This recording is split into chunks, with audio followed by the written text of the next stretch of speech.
All right, Matt, we are live. Hello, Hello. Bambini. Hello, Stacy. Wow, What? Stacy's like prompt. Like Stacy's always prompt. Stacy's on right on time. Right on time. Thank you for showing up. We got 2 more. Look, maybe we'll get a lot of people because Right I feel on time. well, it's a different time. It's earlier. It's a different day. I feel like people kind of got the impression that we have some strong opinions about today's topic, and that's true. So I feel like we got a lot to say, and maybe people want to hear it. I don't know if you'll agree with it, and that's okay. You don't have to agree with us on everything. You can be wrong about stuff. That's all right. No, but seriously, we are going to give you a very personal feelings, thoughts, reflections on the Scarlet Lady and Virgin Voyages as a whole. I think it's going to be fun. Yeah. We may be more or less happy with the cruise than you think. I want to say hello to Gina. Hello, and Gina. Your mom. Hello, Mom. And Meg. Hello, Meg. And we said hello to Stacy already, but we'll say yes. Hello again, Stacy. So yeah. We will officially start this podcast in 6 minutes. We do have a PowerPoint, so it's going to be a very visual podcast with mostly just images, but there are a couple. 2. Short couple. That's what 2 means. Yes. Couple. Like we're a couple. Thank you. There's only 2 of us. If there were 3 of us, that'd be a problem. We'd be a triple. Yeah, and that wouldn't work. I feel like that wouldn't work. We'd be a few. We would be, yes. Yeah. I don't think that would work. I mean, depending on what we're doing, but yeah. Anyway, I'm just drinking soda today because we were over at our friends, the Milsteads, last night, and JT forced me to drink all this delicious bourbon.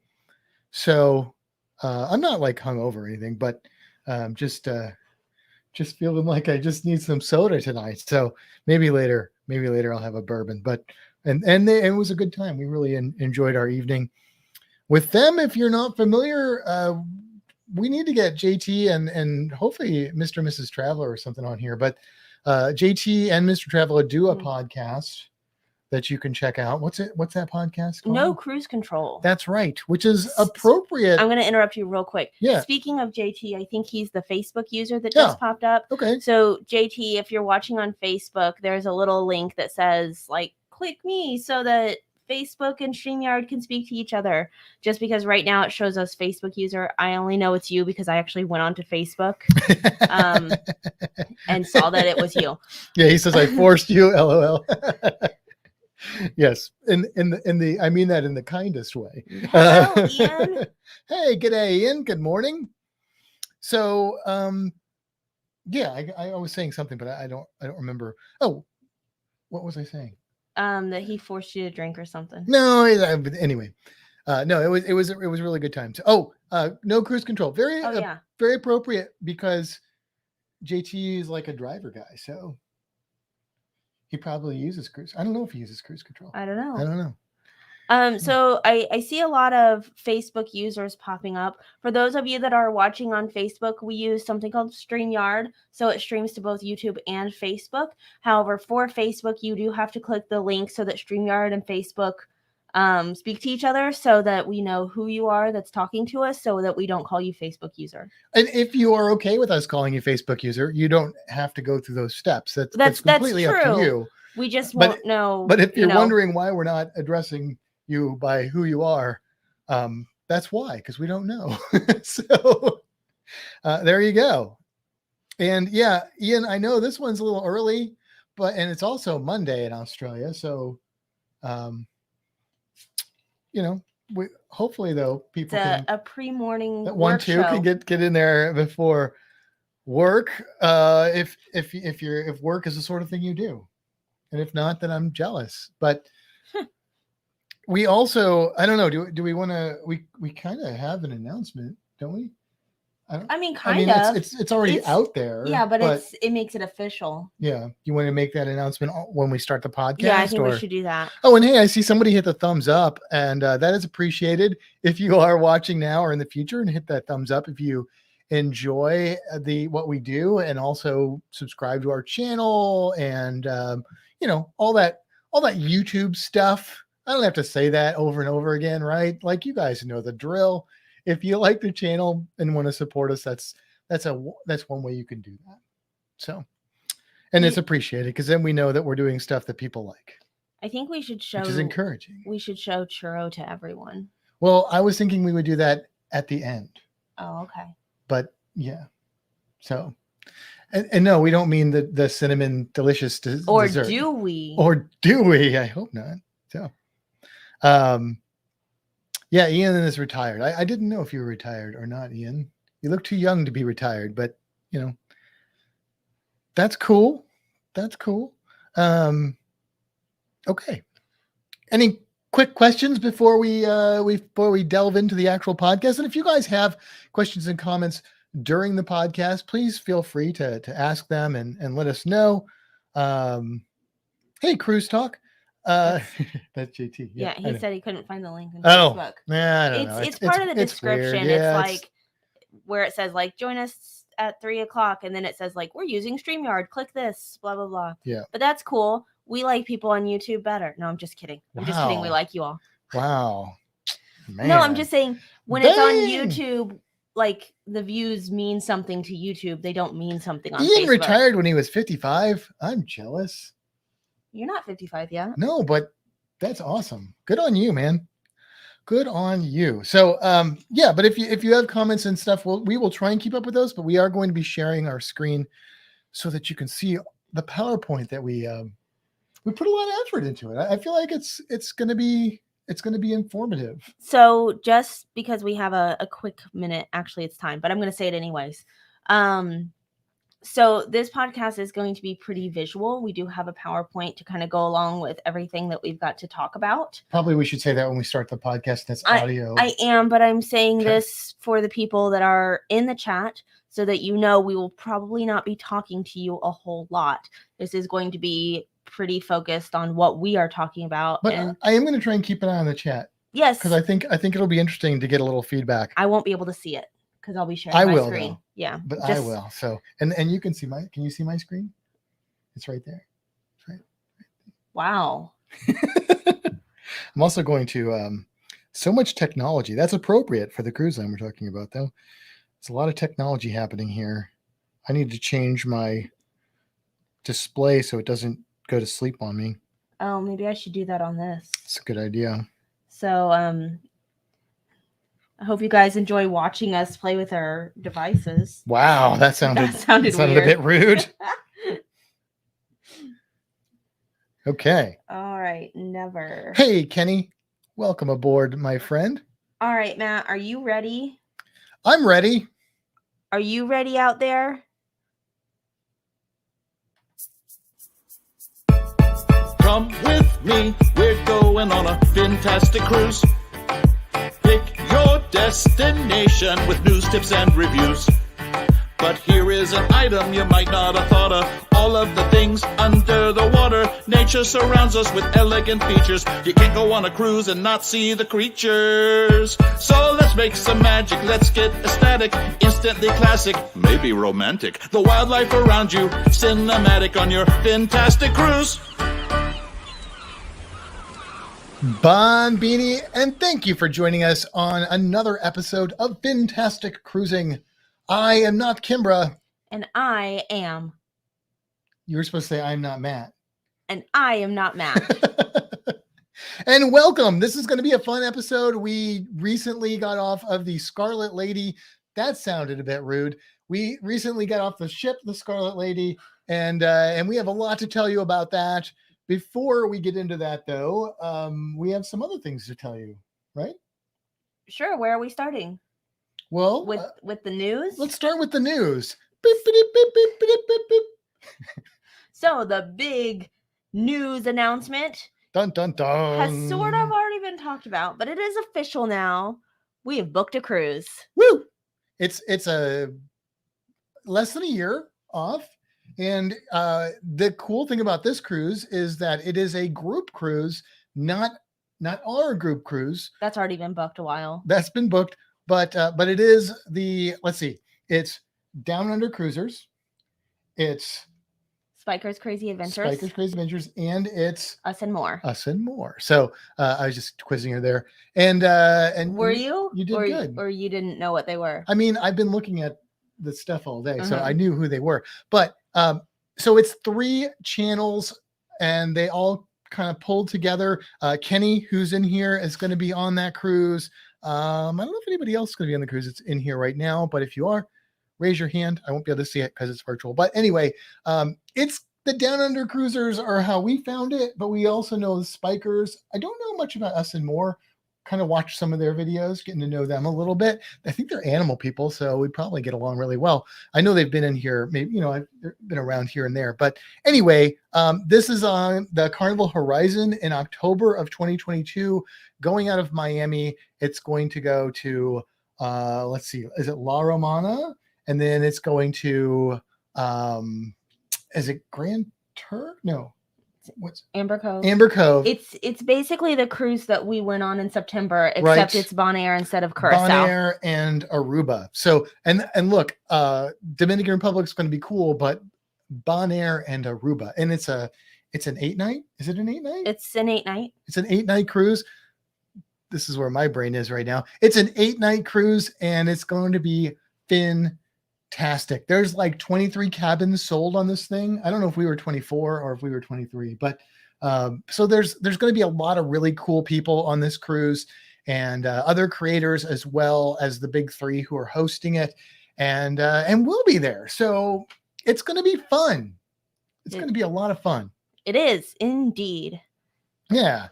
All right. So, well, so can I throw something else out there? No, I'm sorry. There's no time. No, go ahead.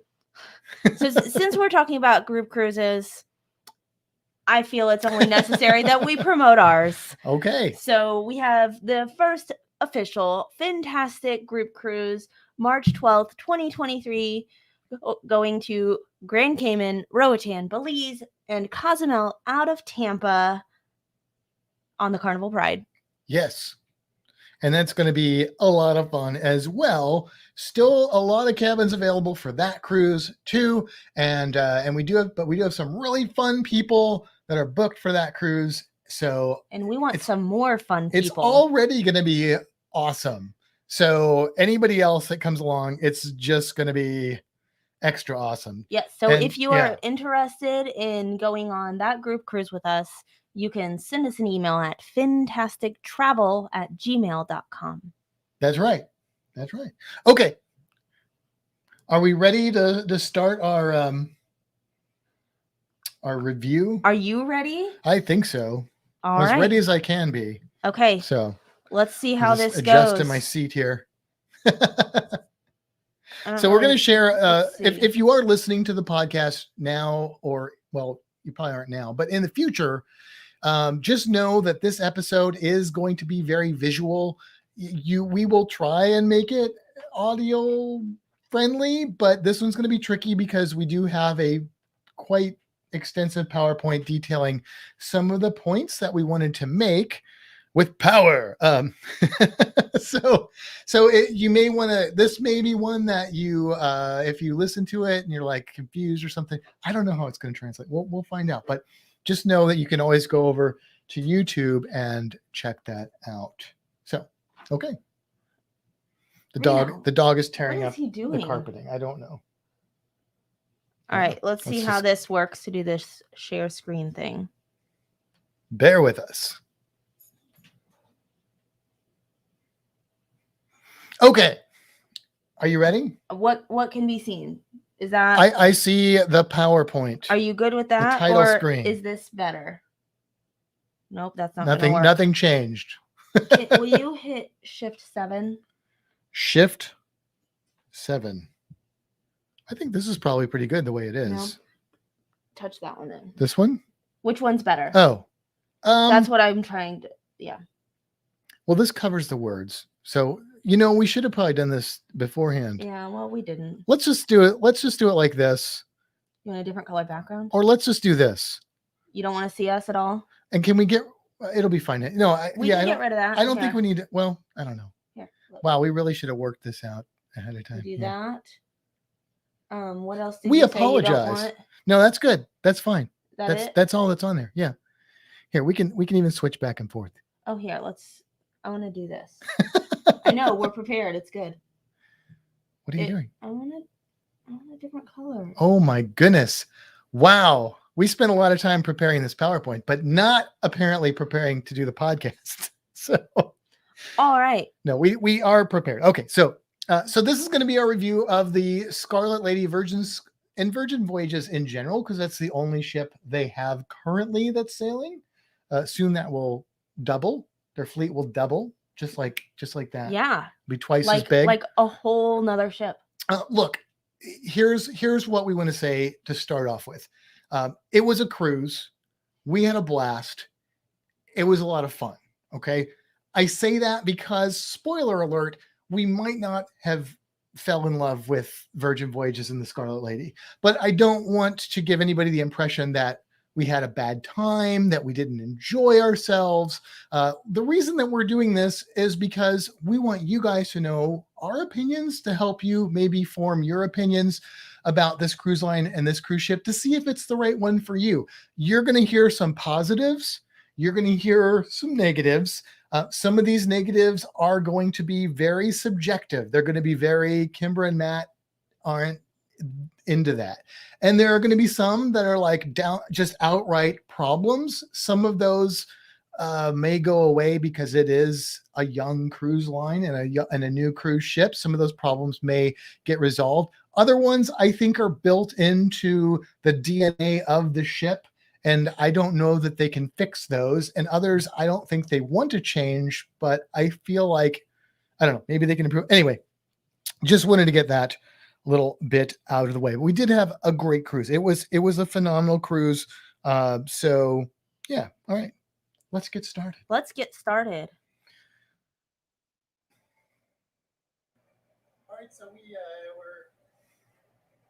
are here in the garage G, but we're sailing out of C. So we parked here, but we have to park like so far away that we have to take a shuttle to the ship. I don't know, Virgin's port or his terminal isn't ready yet. I mean, they had an extra here. What the heck? Anyway, it's very confusing. Port of Miami needs more signs. But we're here. So oh, please go past this horrible. It's going to go to the next slide. That's fine. That's fine. All right. So here's the thing. Okay. This is nothing to do. Well, the first part has nothing to do with Virgin. It's not Virgin's fault that driving in Miami sucks. And the port of Miami is confusing. There, like that guy said in the video, there are not a lot of signs. Like, I've been to every port in Florida. Every other port in Florida is easy to navigate, makes sense. We've been to the port of Miami 3 times in the last 4 months. And every time we can't figure out where we're going. Every time. And so I'm sure if we went there more, eventually we would get it. This one is Virgin's fault, maybe a little bit. Their cruise terminal is not ready yet, which is okay, fine. That's fine. I don't know why, but it's not. JT says the sound is a bit low. So does Meg. Sounds distant. Let's see if I can fix that. Oh, is it us or was it just the video? Oh, it might have been the video. Was it the video that just sounded distant? That could be. I don't know. Well, let's keep going and see. Check. I think our audio should be okay. Yeah, because they didn't say anything until the That's video. True. So That's it's probably the video. We only have one other video, so that shouldn't be much of an issue. But so, okay, fine. It's just the video. Okay. So fine. Look, you didn't get your terminal finished. There's a pandemic. I get it. I'm not going to hold that against them. What I will say though, is that there was no notification of where to park for Virgin, and except for going and asking the porter where we dropped our luggage off, and he's like, go down there under the bridge and then turn Which left. we actually drove through twice because Yep. we didn't know what we were doing because there were no signs to tell us what we were doing. There was one little sign, but it was so far away from the actual ship, like not understanding that. Like, it was weird because we thought Virgin's ship wasn't at their terminal, but, you know, a sign that said, hey, Virgin cruisers park at G would have been helpful. So that was frustrating. And then, but we figured it out. So then you get on a bus and then you ride the bus to the terminal, which was fine. We had to wait a little bit, but it wasn't that long. Like No, there were it two other wasn't. people that got on with us. Like we didn't have to wait for it to fill up. So it wasn't that bad. It was just confusing to figure out what we needed to do. Yeah. But anyway, that, like I said, that's not, I don't necessarily blame that on Virgin. That's just the reality of cruising out of Miami, I think, in the port of Miami. So I don't know how much control they have over that. Now, let's get to the check-in process. Well, That's what this... I want to back up a little bit. Okay. So, Beep, beep. because, so when Virgin Voyages does the bracelet, so they send us the bracelets in the mail, and then they send us 2 luggage tags, 1 each. So we actually had 4 bags. So we had called up before and we were like, hey, you know, you guys only sent us 2 luggage tags. We will have more bags than that. What do we do? And they said, don't worry about it. You'll get it when you get to the terminal. And we're like, great. Okay. So we get there to drop off our luggage, and, you know, the porter guy comes over and we're like, hey, we have 2 extra bags. And he's like, great, not a problem. He wrote the room number, you know, from the other tags on 2 other tags and put it on our bags, and it was good to go. I just want to mention that you can't print your tags. Right. They send them to you, and if you need more, you will get them there. It's a super easy process. Yes. And also, like, normally when I park at the port, I will park at the port and then take my bags to the porter. I don't usually drive up to the porter. Yeah. This time we did, fortunately. Otherwise, I don't know how we would. I guess eventually we would have found the parking. But yeah. So that was fine. Okay, no big deal. We get there, we park, we take the shuttle, we get to the terminal. Our check-in time was 11:45. Mm-hmm. So we thought we were going to be way early. Turned out we weren't, because it took so long to find parking and take the shuttle. So we were right on time, right? So it was right about 11:45. Yeah. Yeah. So we go in. The check-in process was wonderful.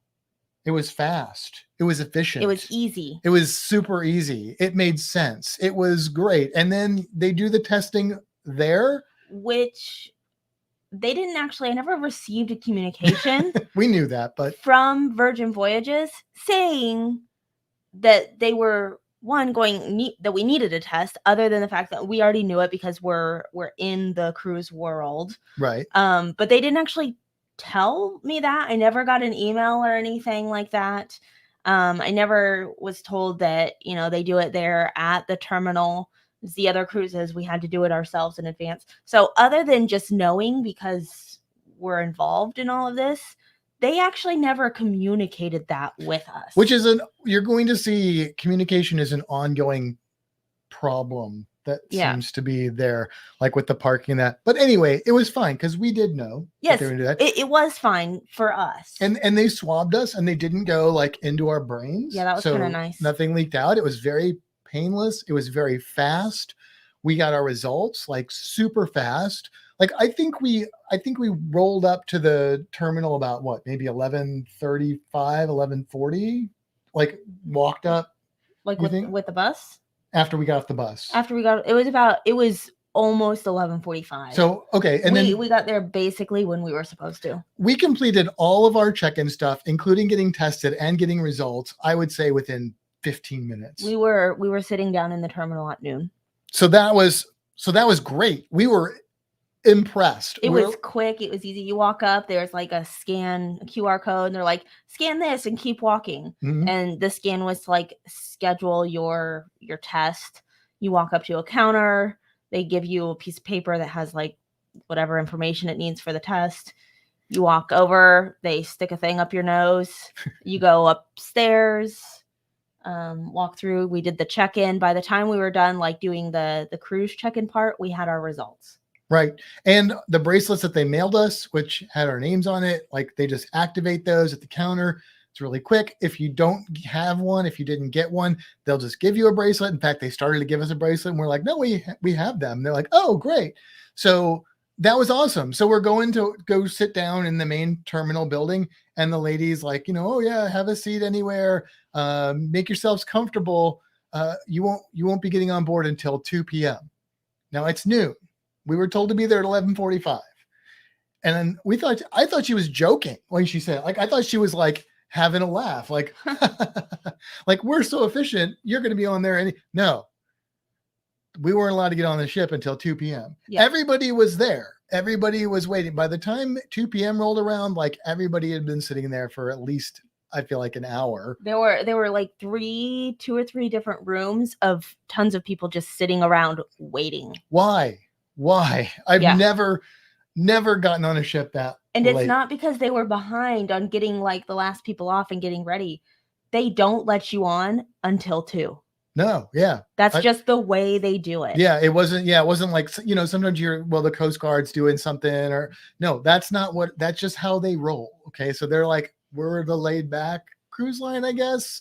But look, don't tell me to get there at 11:45 and then I have to wait 2 hours. Like, don't tell me to show up until I can get on the ship, or at least within half an hour.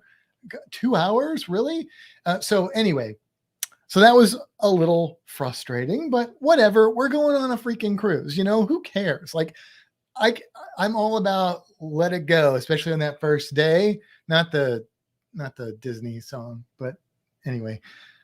So 2 o'clock finally rolls around.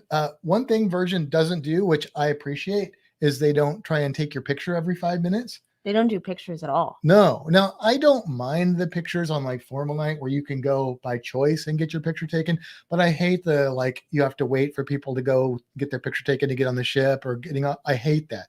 So they don't do that, which is, plus. There's a plus. Count the positives, because we do have some. And we get on the ship. Well, yeah. So they said as we were getting on, they're like, cabins are ready, so you can go to your cabin. So that was also nice. We didn't have to walk around with our carry-on bags. Normally you can get in your cabin at like 1, noon or 1. Yeah. So by 2, they should be done. You'd hope. So that was nice. We were able to get on the ship and go straight to our room. Yeah. Which was cool. So, and we did. We went straight to the room, and we didn't go straight. Did we? We went straight. Yeah, we went straight to the room, and that leads us to the next slide. A picture of our stateroom. So you walk in, and let me also just back up a second and tell you this. The Scarlet Lady might be the most beautiful cruise ship I've ever seen. Like, exterior, interior, some parts of it, but it's different. It's unique. I'm all about unique and different. It's a beautiful ship. Although, if anybody is familiar with the old Admiral, that steamboat that used to sail out of St. Louis, it looks a lot like the Admiral. But anyway, let me just say that the stateroom, you walk in and it's like the lights come on. Did the curtains open up? I think the curtains opened. Music is playing. Woo! It's very grand. It's very grandiose. And so we did, we were going to release our room tour. We did do a room tour video. We just haven't edited it and everything yet. We started walking around the room. There's a lot of cool stuff going on in this room. It's got a lot of technology. So I don't know. What do you want to start with the cabin? I mean, it felt very open. Like, it felt big. I know very a lot spacious. of people, like the Mardi Gras, got on that ship and they're like, this place is tiny. And compared to this, I would say, yeah, that probably did feel tiny. Like, but I think a lot of it is the shapes and the modernness of the furniture. Yes. Like, you can see the table is very rounded. The bed is very low, which I don't like, but it makes the room look bigger. Yeah. The bed is I don't like low beds, just it's a personal thing. And the shape, you can kind of see on the left, the shape of the desk. I literally just said that. Right. But it's smaller. So here's the downside is there's not a lot of storage space with like on the table, but they have plenty of USBs. They have plugs. There's a little like tablet that controls the television, the lights, The curtains automatically open. The technology is really interesting, and it seemed to work pretty well. You can take the tablet, it's on a wire, like a Qi charger thing, like wireless charger. You can take it off, take it over with you, and do whatever you need to do with it. They also have a lot of movies included. They do? Like, Yep. That's not something on our list, but our first night, we actually watched Mean Girls. Yeah. Which I've been trying to get Matt to watch for 2.5 years. So she succeeded. And so now here's the thing. There's also like moods, like which will change the lighting and music and stuff like that. That's kind of fun and interesting. I mean, we were like, oh, this is cool. And then we never did anything with it. Well, my thought with the moods are they're cool because they change how bright the lights are. And actually there's some other lights and it like changes the colors of them, but you can't do that stuff on your own. It only changes. Well, you can make them brighter and stuff, but you can't. Yeah. So normally at home, we actually have the Philips Hue lights, which changes colors. In the bedroom, we actually have those lights kind of like a tealy blue. So when we go to bed, we have it that color kind of dim. So it's calming, it's comfy. So when I saw that the lights change colors, I was like, that's really cool, but I can't change those colors on my own. But you can't change the colors at all on other cruise lines. Well, no. So, but you're like, the technology's here. Why don't you give us that control? Right. Yeah. If you're going to allow me to do it somewhat, then let me do it a little more. Yeah, it would have been cool to have options. But again, I haven't seen that on any other ship at all. So that was, that was kind of neat. The bathroom is nice. It's got a capsule type glass shower. It's got the shower thing that's above you, the rain shower. And then they got the little wand, which was cool. It was different, and I don't know if I like it more than a standard shower or not, but it was different, and I did appreciate it. They include, the shampoo and shower gel like normal, but they also included conditioner. Yeah. In my opinion, it was all pretty crappy quality. I thought it smelled good. I didn't like the smell of it. Oh, I did. I didn't I don't know.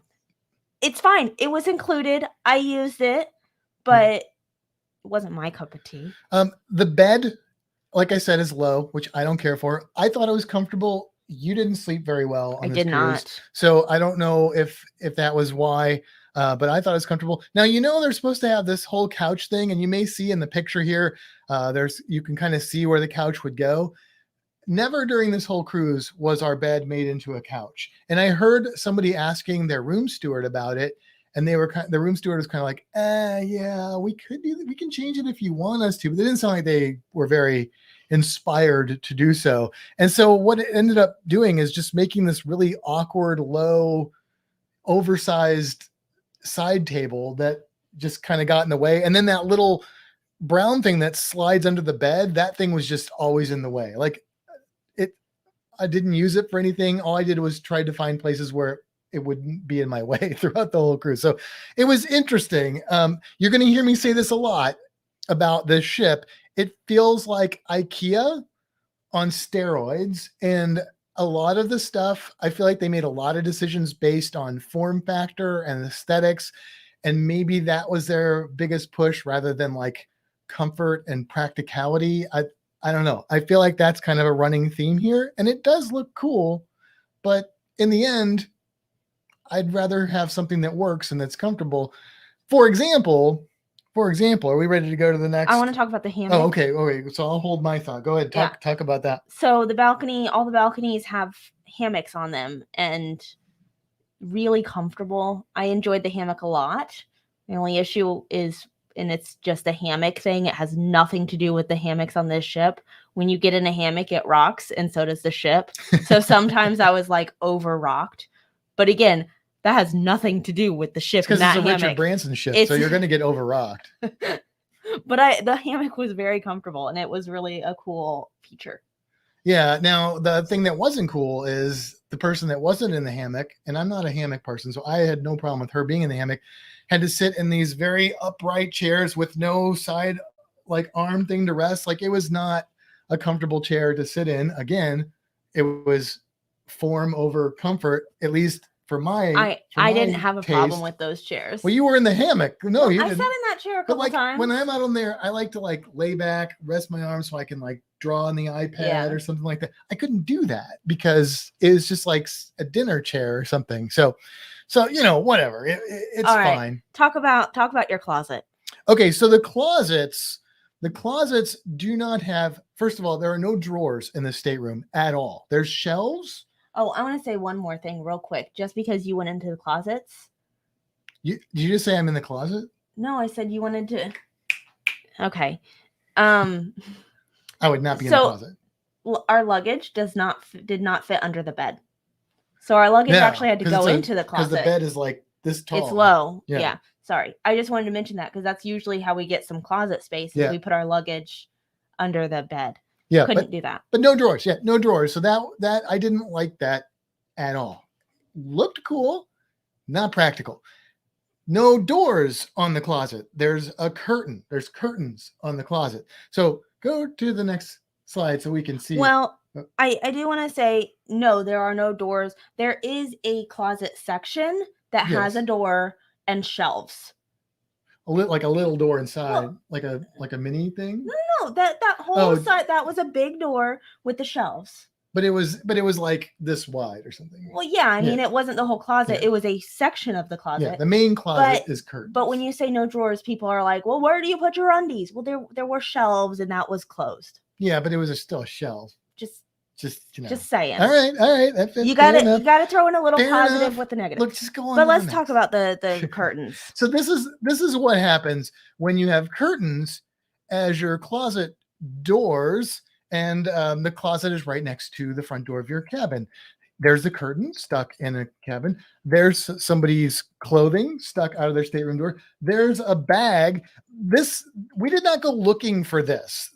We saw this multiple times just going on the short trip from the hallway to our cabin.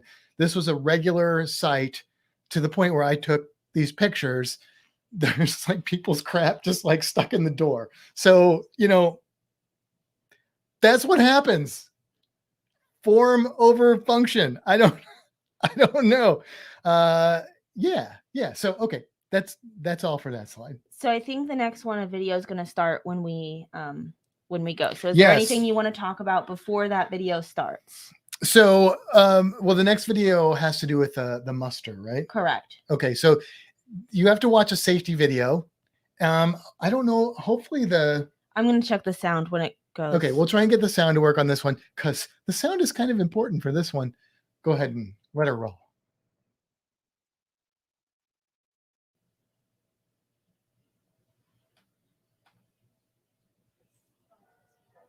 It's on the TV. That makes sense.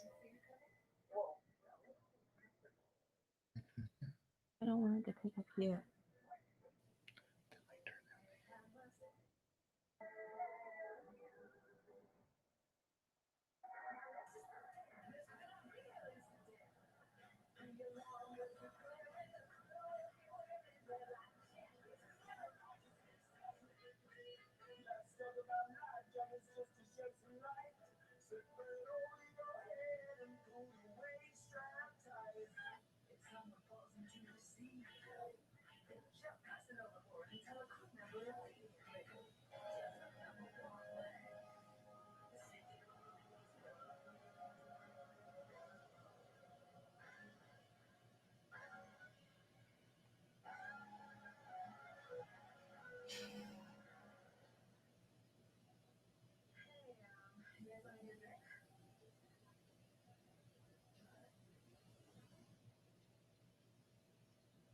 Well, that was different. But I was engaged the whole time. All right. So sorry, the volume I think was still low on that, but that was a very edited version of the safety video. It was a 6-minute video. 6 minutes. It got a little long. I'm just gonna say it, and it was like one of those things that you just kind of stared at it, and it was interesting. It was engaging. If I were to cruise this cruise line over and over again, and I had to watch that video multiple times, I think I would pull whatever hairs I could find out of my head out. But I would like hit play and then go sit out on the balcony for 6 minutes. yeah, it was something. But bravo to them for being creative and unique. And like I said, if you're sailing it for the first time, you're probably not going to turn away. It's like one of those YouTube videos where the people just keep like riding bicycles into swimming pools or something. It's just like you can't stop looking at it. I don't know if I got any information out of it that was helpful. No, It was there. They did have the closed captioning on there. but watching this video didn't mean that we didn't still have to go to our muster. Right. And it's not so the way that they did it is at 4:30 or at a specific time. It was 4:30 for us. We had to go to our muster station. We couldn't go there before. We couldn't go there after. We had to go there at the time. We had to walk in, sit at a table, and the crew went through the spiel. I understand that that's how it was done before COVID, but I can tell you that Royal and I can tell you that Carnival have changed their ways, and it is better, and Virgin needs to catch up. Yeah, I mean, yeah, exactly. Like if this would have been our muster drill like 3 years ago, we would have been like, this was amazing. But after being on Carnival and Royal, it's kind of like, what's the deal, guys? And I don't know. It was fine though. It wasn't. Now, I will say, I made that sound really awful. It was not. It was small groups. So we walked in. There were like a few groups. They did the thing, and then we left, and then like more people came in. So it wasn't like you stand along the decks with everybody squished up against you. No. But we still had to do it at a specific time, unlike the other 2 cruise lines that we've been on, that we get on the ship and go, they scan your card and you're done. Well, and all the other muster stations, well, not all, the ones that we passed a couple of muster stations on the way to ours, we tried to go like 20 minutes earlier because it wasn't clear that we had to do this. Like, again, there was no communication about this. No, it just randomly popped up on our app. Right. And so we went to our muster station, they were setting up, and they were like, you got to come back in 20 minutes. And we're like, okay, sorry to bother you. And then we see the other muster stations and they're doing the muster drill for their people. So our muster people were just like, I don't know, they were tetchy. Yeah. That's another theme you're going to hear is that there's the one very big plus, and I hope the other cruise lines learn from this, is that Virgin is very cool to their employees. Like, they allow them a lot of freedom. You see them eating in the restaurants. You see them hanging out. You see them communicating with each other while they're working as if they're actually friends and know each other. It's a wonderful, wonderful thing. Tattoos and colored hair. I love that. But some of the crew, and this isn't related to this, I don't think, some of the crew were amazingly friendly, helpful, just like you would expect on other cruise lines. Very excited to be there. We heard people say how much they loved working for Virgin and they'd worked at other cruise lines and they liked this one better. But we ran into a lot of people that reminded us of your average like drive-through employee at McDonald's, where they were just like uninspired, unhelpful. That was also a theme we saw. So it was a mixed bag of customer service, let's just say. So, okay. All right. Moving on. So let's talk about mixed bags. Mixed bags. What a great crossover. Not crossover. Oh. Okay. I guess it's just going to go into it. That's fine. Well, no, this is okay. So, all right. So this is the one on the left is the luggage tag that we were mailed. And the one on the right. Supposed to do something? Yeah, it goes to that. Got it. The one on the right is the one that we had handwritten. Now, you may notice something interesting here. The one on the left has a room number. It is 10026A. The one on the right is upside down, but it's 11086. The room number that we were originally given when we booked the cruise was 14 something. So they mailed us this and didn't tell us. They did not tell us they were changing our room or anything. To be honest with you, we didn't even catch that. I didn't actually care. We didn't. Yeah, we weren't worried about it. When we got to the port, the porters, remember, they had to write our luggage tags, right? So on our 2 suitcases, they put these luggage tags on or they were already on there. But when Virgin got them, they put these other luggage tags on, which had our actual room number, 11086. But our dive bags, they just had the ones that were written. So it just had the number written. It didn't have our personal information. So we see the suitcases at our room and we're like, our dive bags aren't coming here because they have no way to know where they go. They've lost our bags. Or that's what I say, they lost our bags. She says they just misplaced them or something. Well, they weren't lost. I was aggravated by that. They knew where the bags were. They just didn't know where the bags belonged. Yes. So we march ourselves down to guest services. What do they call that? Sailor services. Which I will say this. We went to sailor services more on this cruise than I've ever gone to guest services on a cruise in my life. But every time that we went to the actual sailor services, it was quick and it was helpful. And it was resolved. And it was resolved. This was no different. They had our bags behind the sailor services area and they were able to confirm that. They brought them out, made sure they were our bags, and then they insisted on carrying them to our room. So stupid problem.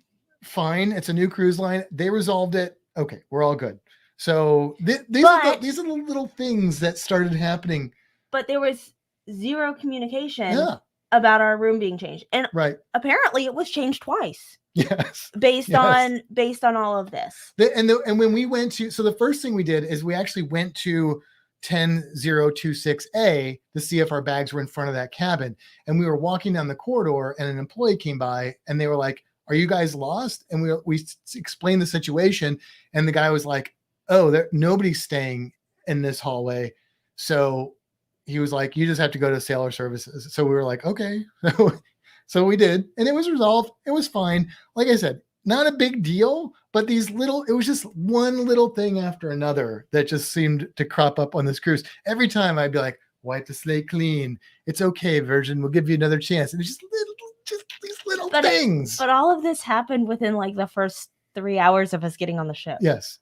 So but it was fine. It was fine. It got resolved. Whatever. No big deal. It's a new cruise line. They need to work on their communication. That's something they can definitely fix. All right. Yes. So this next section is going to be kind of a ship tour. So we took a lot of pictures of the ship. So we're going to kind of go through starting at the top and working our way down of all of the ship. And as we work through it, we'll talk to you about our experiences in these areas. Right? Cool. That's right. All right. So we'll start at the top. We're not going to stop at the top. We're going to start at the top. This is up at 17. This is the track. The track is actually really cool because it's separate. So a lot of ships, the track is like on one of the decks. So like if you're just trying to chill or whatever, people are like trying to do their exercise around you. Or if you're the one trying to exercise and people are just chilling in your way. This is a very designated track. It is for tracking, running, walking, running, whatever you're doing on a track, and you don't have to worry about people being in your way.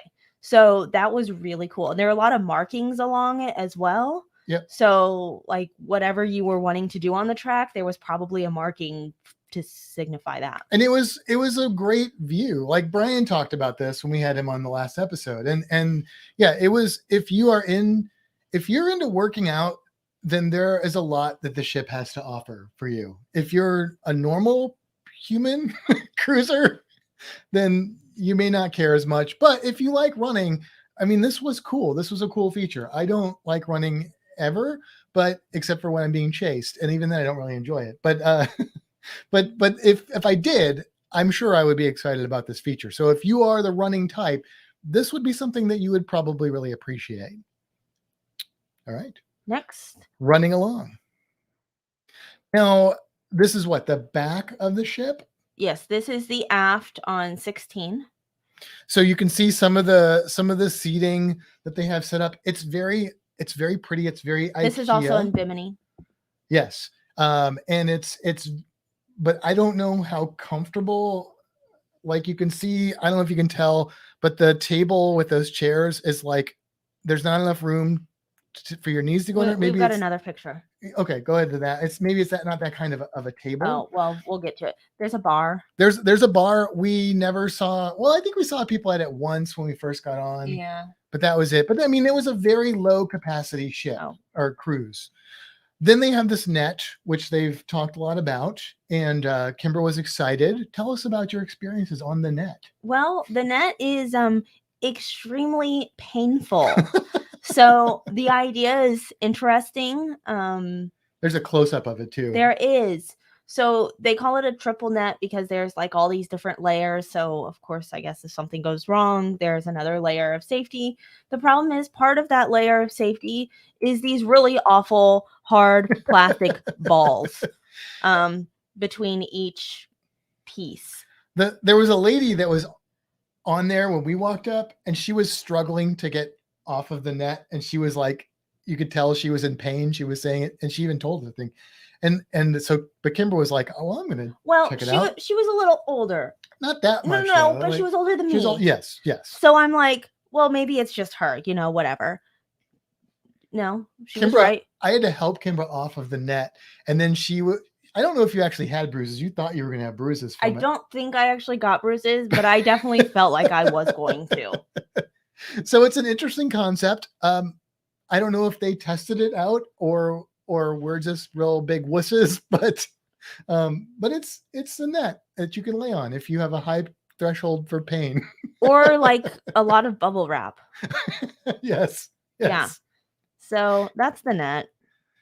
Here's a close-up of some of the chairs and stuff. So again, like does that not say IKEA to you guys? Like this is IKEA, which I don't know if you've sat in furniture at IKEA, but like I'd say out of every 10 things I sit on at IKEA, one of them is comfortable and the rest of them are like, why would anybody buy this and sit in it? But yeah, I don't know. So this is what you have to sit on. And there's a lot of seating. And there's a lot of seating for groups of people, which is big spaces, which is kind of cool. This would be a good ship, I think, for a group to cruise on. I think that it's very accommodating for that sort of thing. I don't know if you can see very well in this picture, but these things were gross. These beds these chair were things were like really dirty. Yes, I don't know. Now, this was the only place that I saw this. Yeah. So I don't know if it was location, maybe something like flinging off the back of the ship that caused it to land on this. I don't know. It was weird, but it was gross. I wouldn't have wanted to lay on it. No. And nobody else did either because I never saw anybody on these. Nobody was ever on this. They're probably like, no. All right. And then there were hot tubs. Did they call them hot tubs or jacuzzis, or they call them whirlpools? They call them whirlpools. Yeah. So up on this deck, there were 2 of them, one on each side. Mm-hmm. They're tiny. Like you could force 3 people into them, but this is really a 2-person hot tub. Your feet would be touching. Your feet, if there's 2 people in there, your feet are touching. There's no way that your feet that's how small. They're as small as like a home whirlpool, maybe even smaller, but they're taller. And I don't know if you can see on there, but there's a button. So you notice this one's still. Well, there are 4 whirlpools. Mm-hmm. There are some that are slightly bigger that are by the pool. They have jets, but there's no way that we could figure out, or anybody that we asked could figure out how to turn those jets on. It was a still water hot tub. These, there was a button there that you could press and it would turn on the jets. So I don't know what the deal was with the other ones. They definitely had jets, but nobody knew how to turn them on. But the water was hot. It was hot. Yes, it was hot. So that was good. See, there's a little positive out of each thing. Okay, so on the side of the ship, we're still on the same deck here. Yes. You have this whole row with all this kind of stuff. There's a really long foosball. Again, if you have a group of people that like playing foosball, this is, I guess, pretty cool. There's these seesaw things. There's these rope swings. This was cool. We saw it. We were like, oh, how fun. This is awesome. And we utilized each of them once. Yes. And then we were done. And apparently the rest of the ship was the same way because we never saw anybody on them after the first like few hours of the ship. It takes up a whole section of the ship. These are the little things that I'm like, why? Like it's cool, but then you're like, will I actually use it though? Is it actually practical? I don't know. It was interesting, I guess. Bravo for them for trying to be creative. I just don't know that it's worth the space it takes on the deck. Yeah. These were beds that were there, and then these net things, you laid in those and said they were kind of comfortable. Yeah, they were right? comfy, but they were in the sun, which I don't lay in the sun because I burn. So, but if you do like to lay in the sun, I guess. But they were, I mean, they were different. They Yeah. were cool. They weren't uncomfortable. They didn't have large balls stabbing you. So I liked them. Just didn't use them any other time than the one time I laid in it to lay in it. Yeah. Okay, this is along that other side of where all that stuff is, It's the right? same side. Oh, this is the same side. Oh, okay, it's the same side. So they have this whole layout of workout stuff, right? So for doing sit-ups, and there's boxing balls. What do you call those? There's like a name for that, I feel like, but boxing ball sounds like a horrible thing to call that. But apparently balls is our word. What? So hard to be different. No. What, large. What's that? Yes. Anyway, sorry. Never saw anybody use any of these things ever at all. No. It just took up a big section. Everybody walked by. It was almost like a sculpture area of modern art or something. I don't even know what some of them were for, but I'm sure people that work out do. But well, I didn't. Well, I mean, really like I was gonna say, hardcore I don't workout. like workout regular. Well, I used to work out regularly. But there was some interesting things there, and yeah, like I said, if you're into working out, there's a lot of this kind of stuff on the ship that nobody. Well, there is areas where there were a lot of people that worked out on the ship. For just sure. not here. Just not here. They just didn't come up here and do it. All right. Unless they came up here really early when we were still asleep. Possibly. I don't know. Probably not. No. Then you have, so here, look at this chair. This is an interesting big blue metal chair, but you can see the scale with Kimbra sitting on it there. You said it was kind of comfortable. I looked at it and went, that looks horrible, now, but you said it was comfortable. I wouldn't want to sit on there for a long period of time, but it was shaped well for my body to sit there. Yeah. So if you had a group of people, this would be a good like socializing type of thing, I guess. And then they had these other little like director chair looking deals, which I never even sat in one of those. So nope, I didn't either. They look like they might be comfortable, so maybe they are. They should have put those on the balcony. Right. Yes. But they still need shoulder or elbow things. This was their recreation. Still the same deck. Okay, so you got Connect 4. I don't know how you play it because that's not Connect 4. I mean, it's Twister. I don't know why I said Connect 4. I don't know how you would play it because there weren't things there to do moves. Yes. But JT asked if anybody used the big blue U. The only person I ever saw sitting on it was myself. Yeah, we never saw. But again, I think this ship was less than half full. Yeah, and it's not a huge ship. So yeah. I mean there were not a ton of people on the ship at all. Yeah, Kevin's like, I wouldn't want to even sit in there for 5 minutes, right? So there's a basketball court. We did see people play. Well, I think I saw one guy shooting baskets once, and then I saw somebody shooting baskets, but then I realized it was one of the employees who was just going to walking through and shot a basket.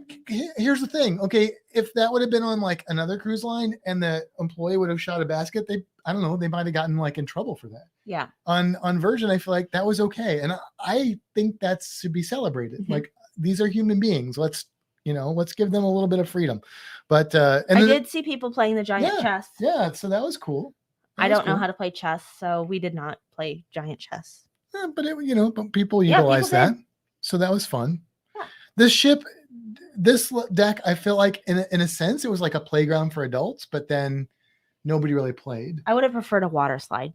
Yes. Yeah, probably me too. Now these things, maybe somebody out there knows if these have to be rented or if you can just utilize them. There are these little cabana things along the side of the ship, and you can see the bottom right. About half of them were closed all the time. with the Every other sign. one of them. Okay, so that I don't know if that was a social distancing thing, it doesn't make any sense to the Because they didn't rest do of it for anything else. No, so but I don't know why they did that, and I don't even know if we were allowed to go in there.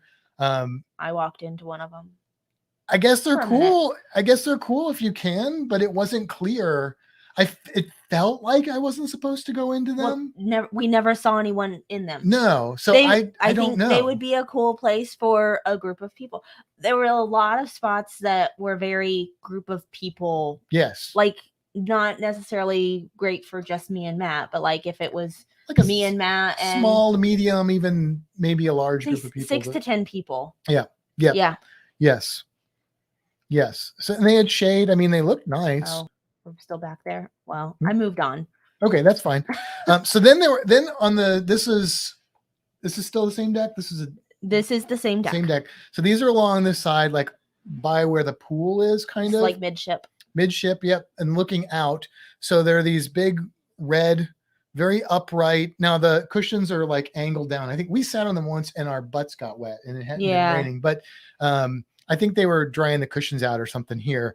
But they had these big numbers on them. I don't know why. Don't know what they mean. But the number 9, so you can kind of see in the picture on the bottom left that they were not staggered or anything. There was just like a row behind the front row. So the picture with the number 9, that was your view if you sat in the row behind there. We did see some people sitting in the front section, and they were basically laying on them like you lay on a couch or something.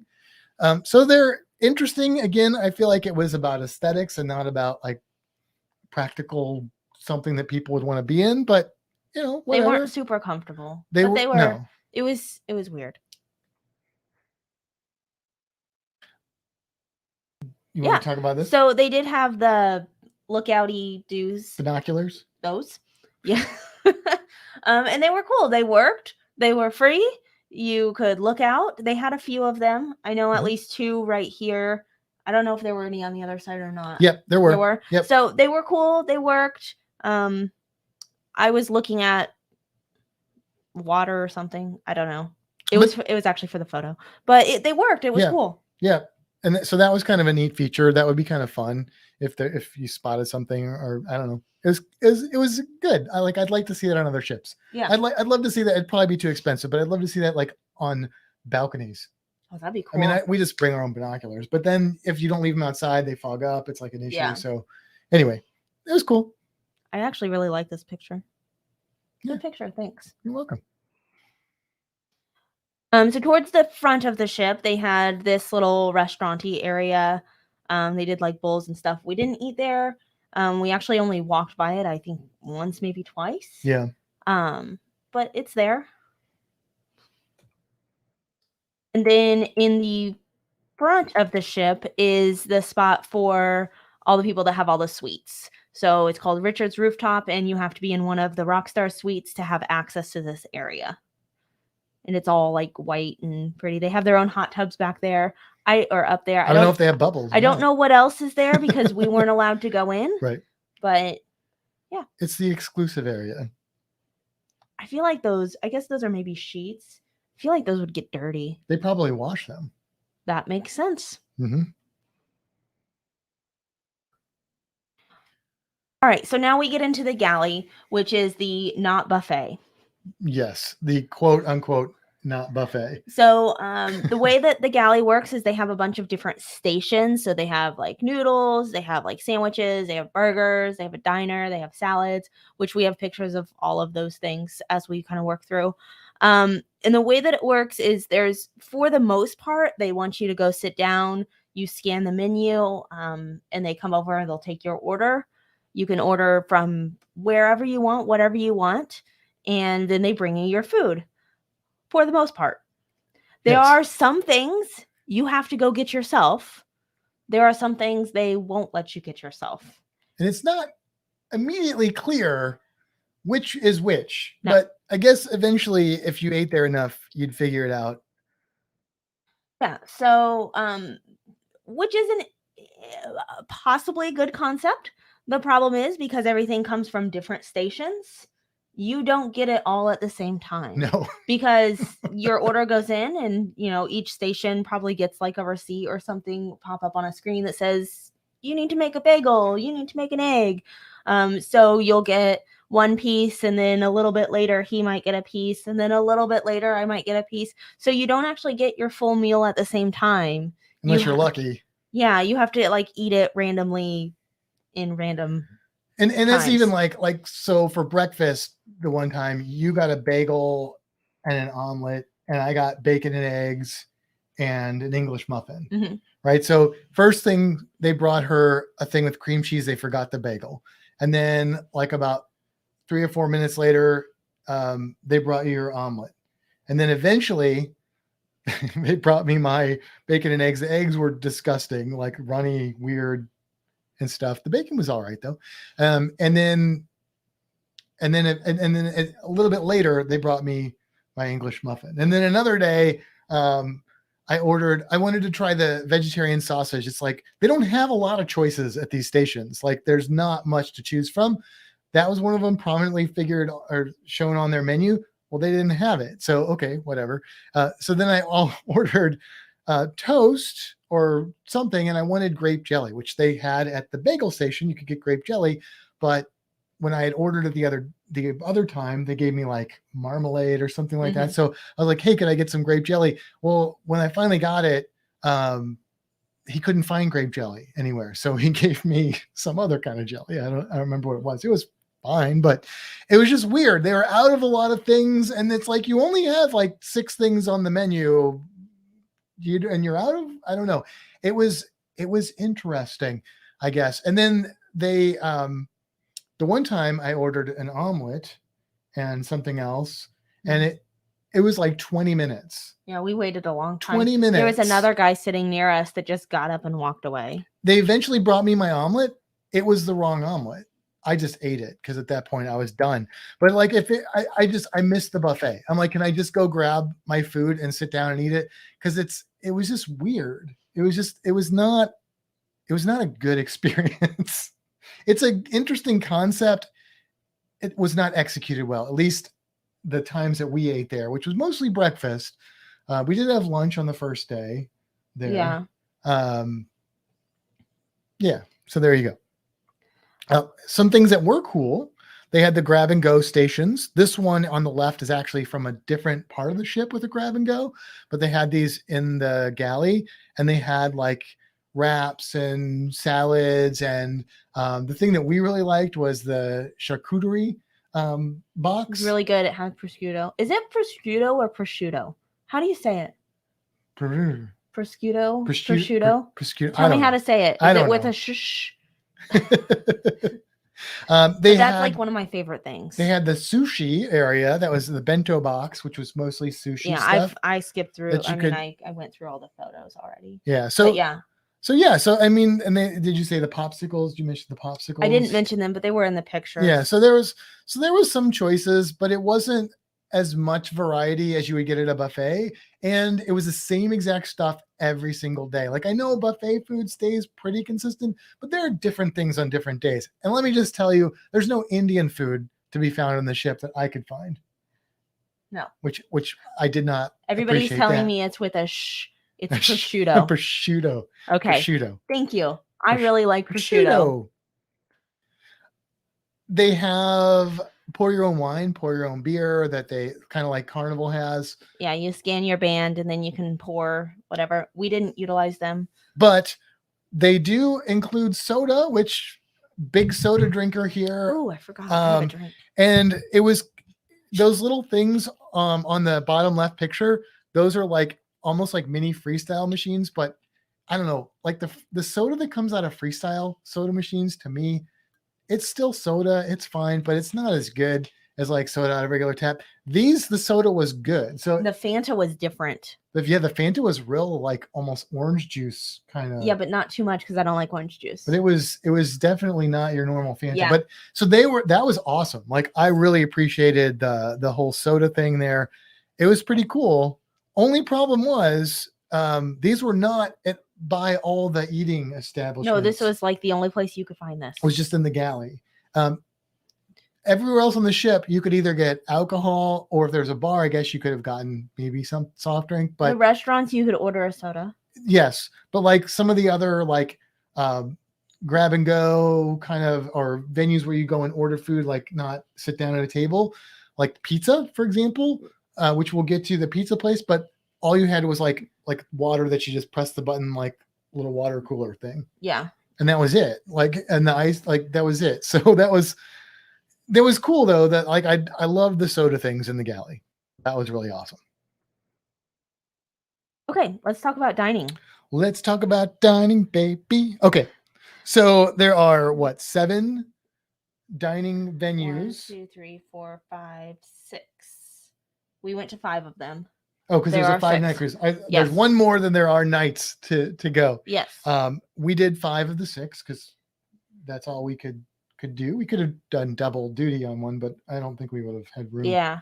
So our first night we went to Pink Agave, Which is like Mexican. or what they say is Mexican. It's Mexican-ish. Yeah. Yeah. So we got there. What's kind of nice is there's no dress code. Yes, I appreciate that. So like I wore shorts and a t-shirt like everywhere, which was kind of nice.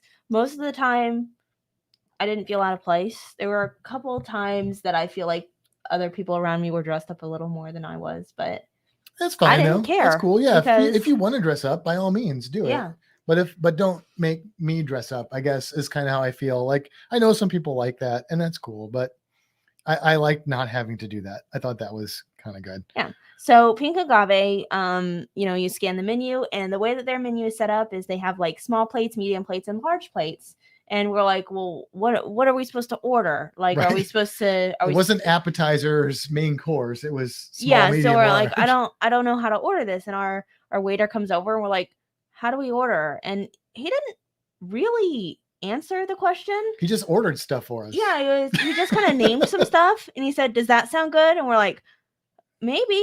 Oh, yeah. And then he started bringing us food, which it turned out fine. What he brought us was kind of the things we were looking at. Yeah. But that's because we told him we didn't eat seafood, and there were not a lot of choices. So right, he basically brought us everything that was left. So like, yeah, there was like maybe 4. I think there were 4 choices in small, medium, and large, or 4 in each one. And so, and like 2 of them were seafood, or 1, I don't know, 1 or 2 were seafood, and yes.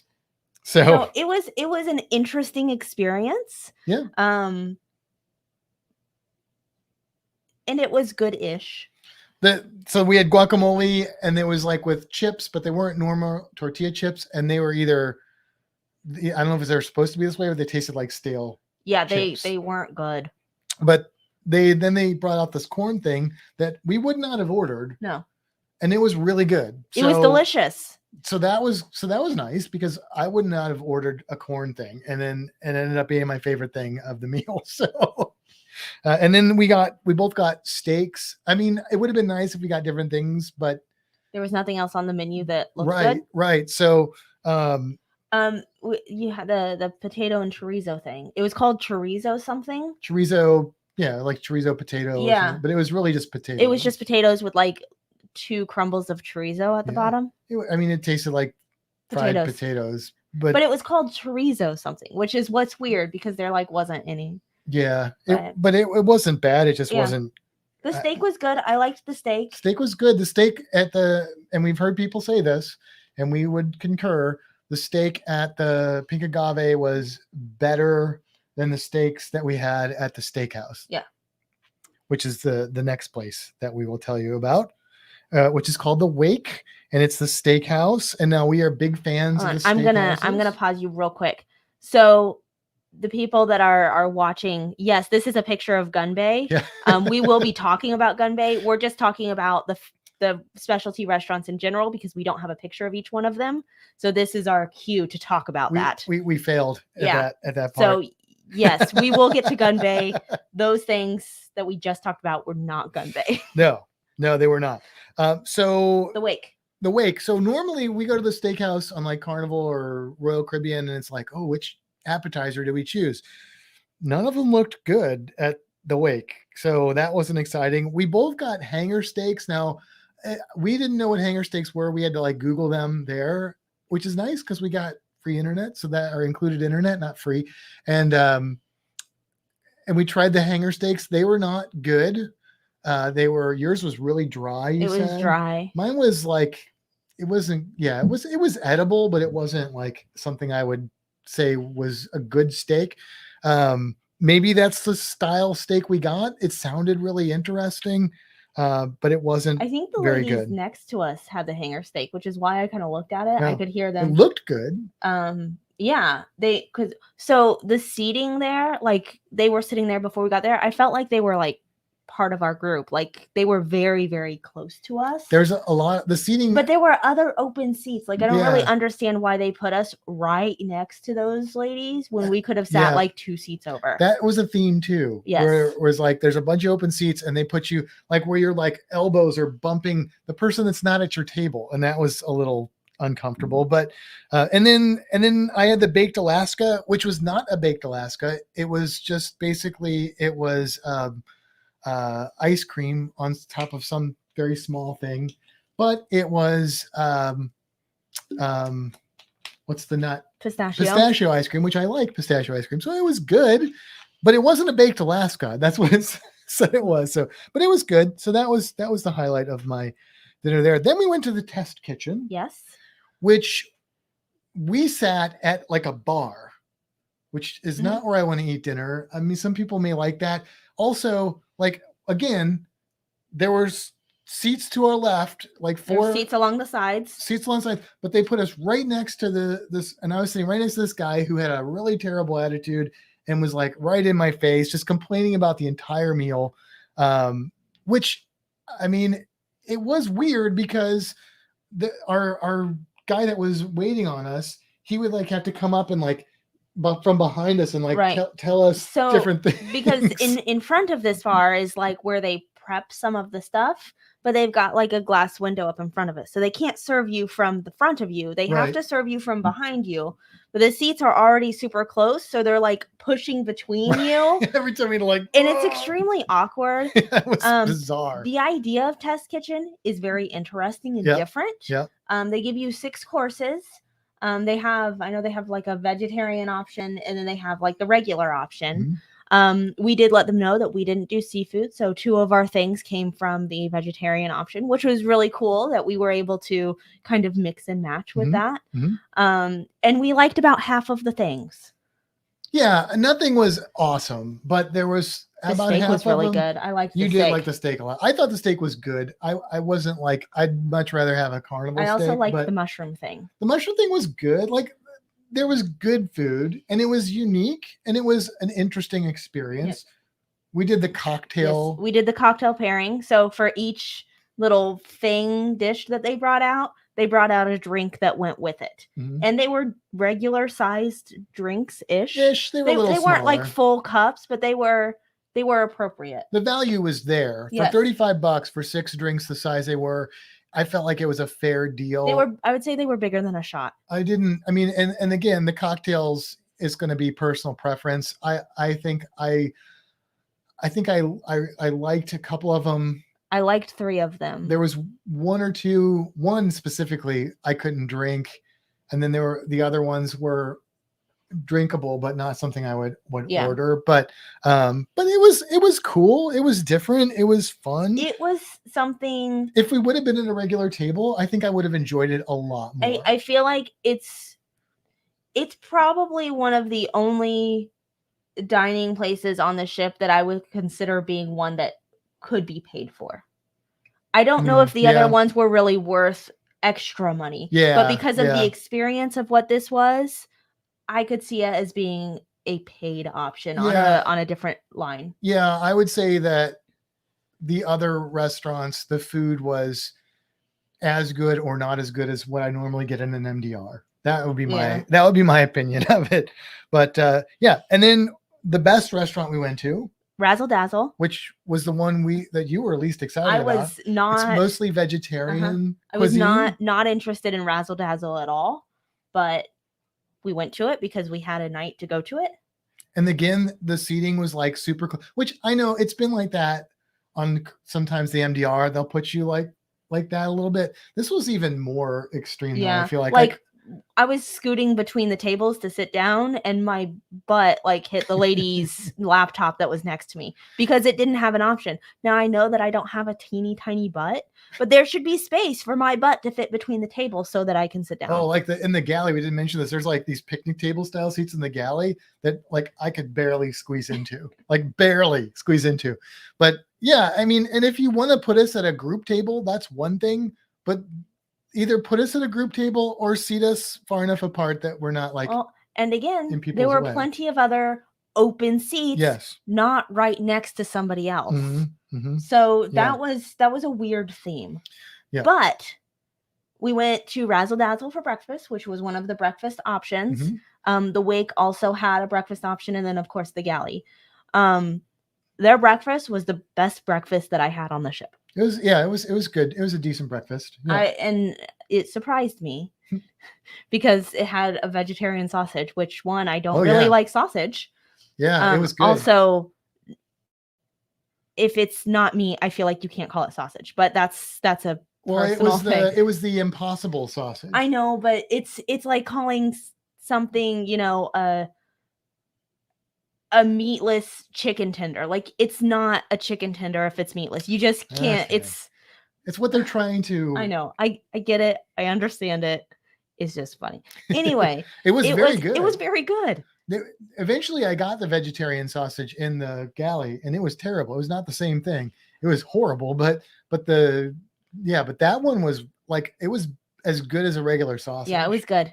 So, and then you got an oatmeal, and I liked the oatmeal a lot. With like bananas it was in like it. A banana they brulee. called it a brulee, but it wasn't like a creme brulee at all. But it was good. But it was good. It. Yeah, it was good. And then, but dinner, you really liked everything you had, right? Like, yeah, there was, and everything I had with. Well, I had the Impossible Burger, which was, I don't know, it was all right, but it wasn't as good as the sausage. I would rather just had a sausage again. But I had like a mushroom thing for the appetizer, which was really, it was the best. It was better than the mushroom thing we had in the test kitchen, which was really good. Which was good. And then the dessert, we had the churros. Yeah. Which I didn't like. The ice cream that came with it was good, but the churros were. I think I ate one of the churros. They were funky, and I love churros. They didn't taste like churros I at all. them. They like. I really liked the ice cream though. It was what was it called? Like udi. It was like a sweet, it was like a potato based. It was made with like sweet potato. So it wasn't super sweet. Yeah, but it was good. It was purple. It was yummy. Yeah. So that was good. Razzle Dazzle was good. Yeah, and then Gun Bay finally. Gun Bay.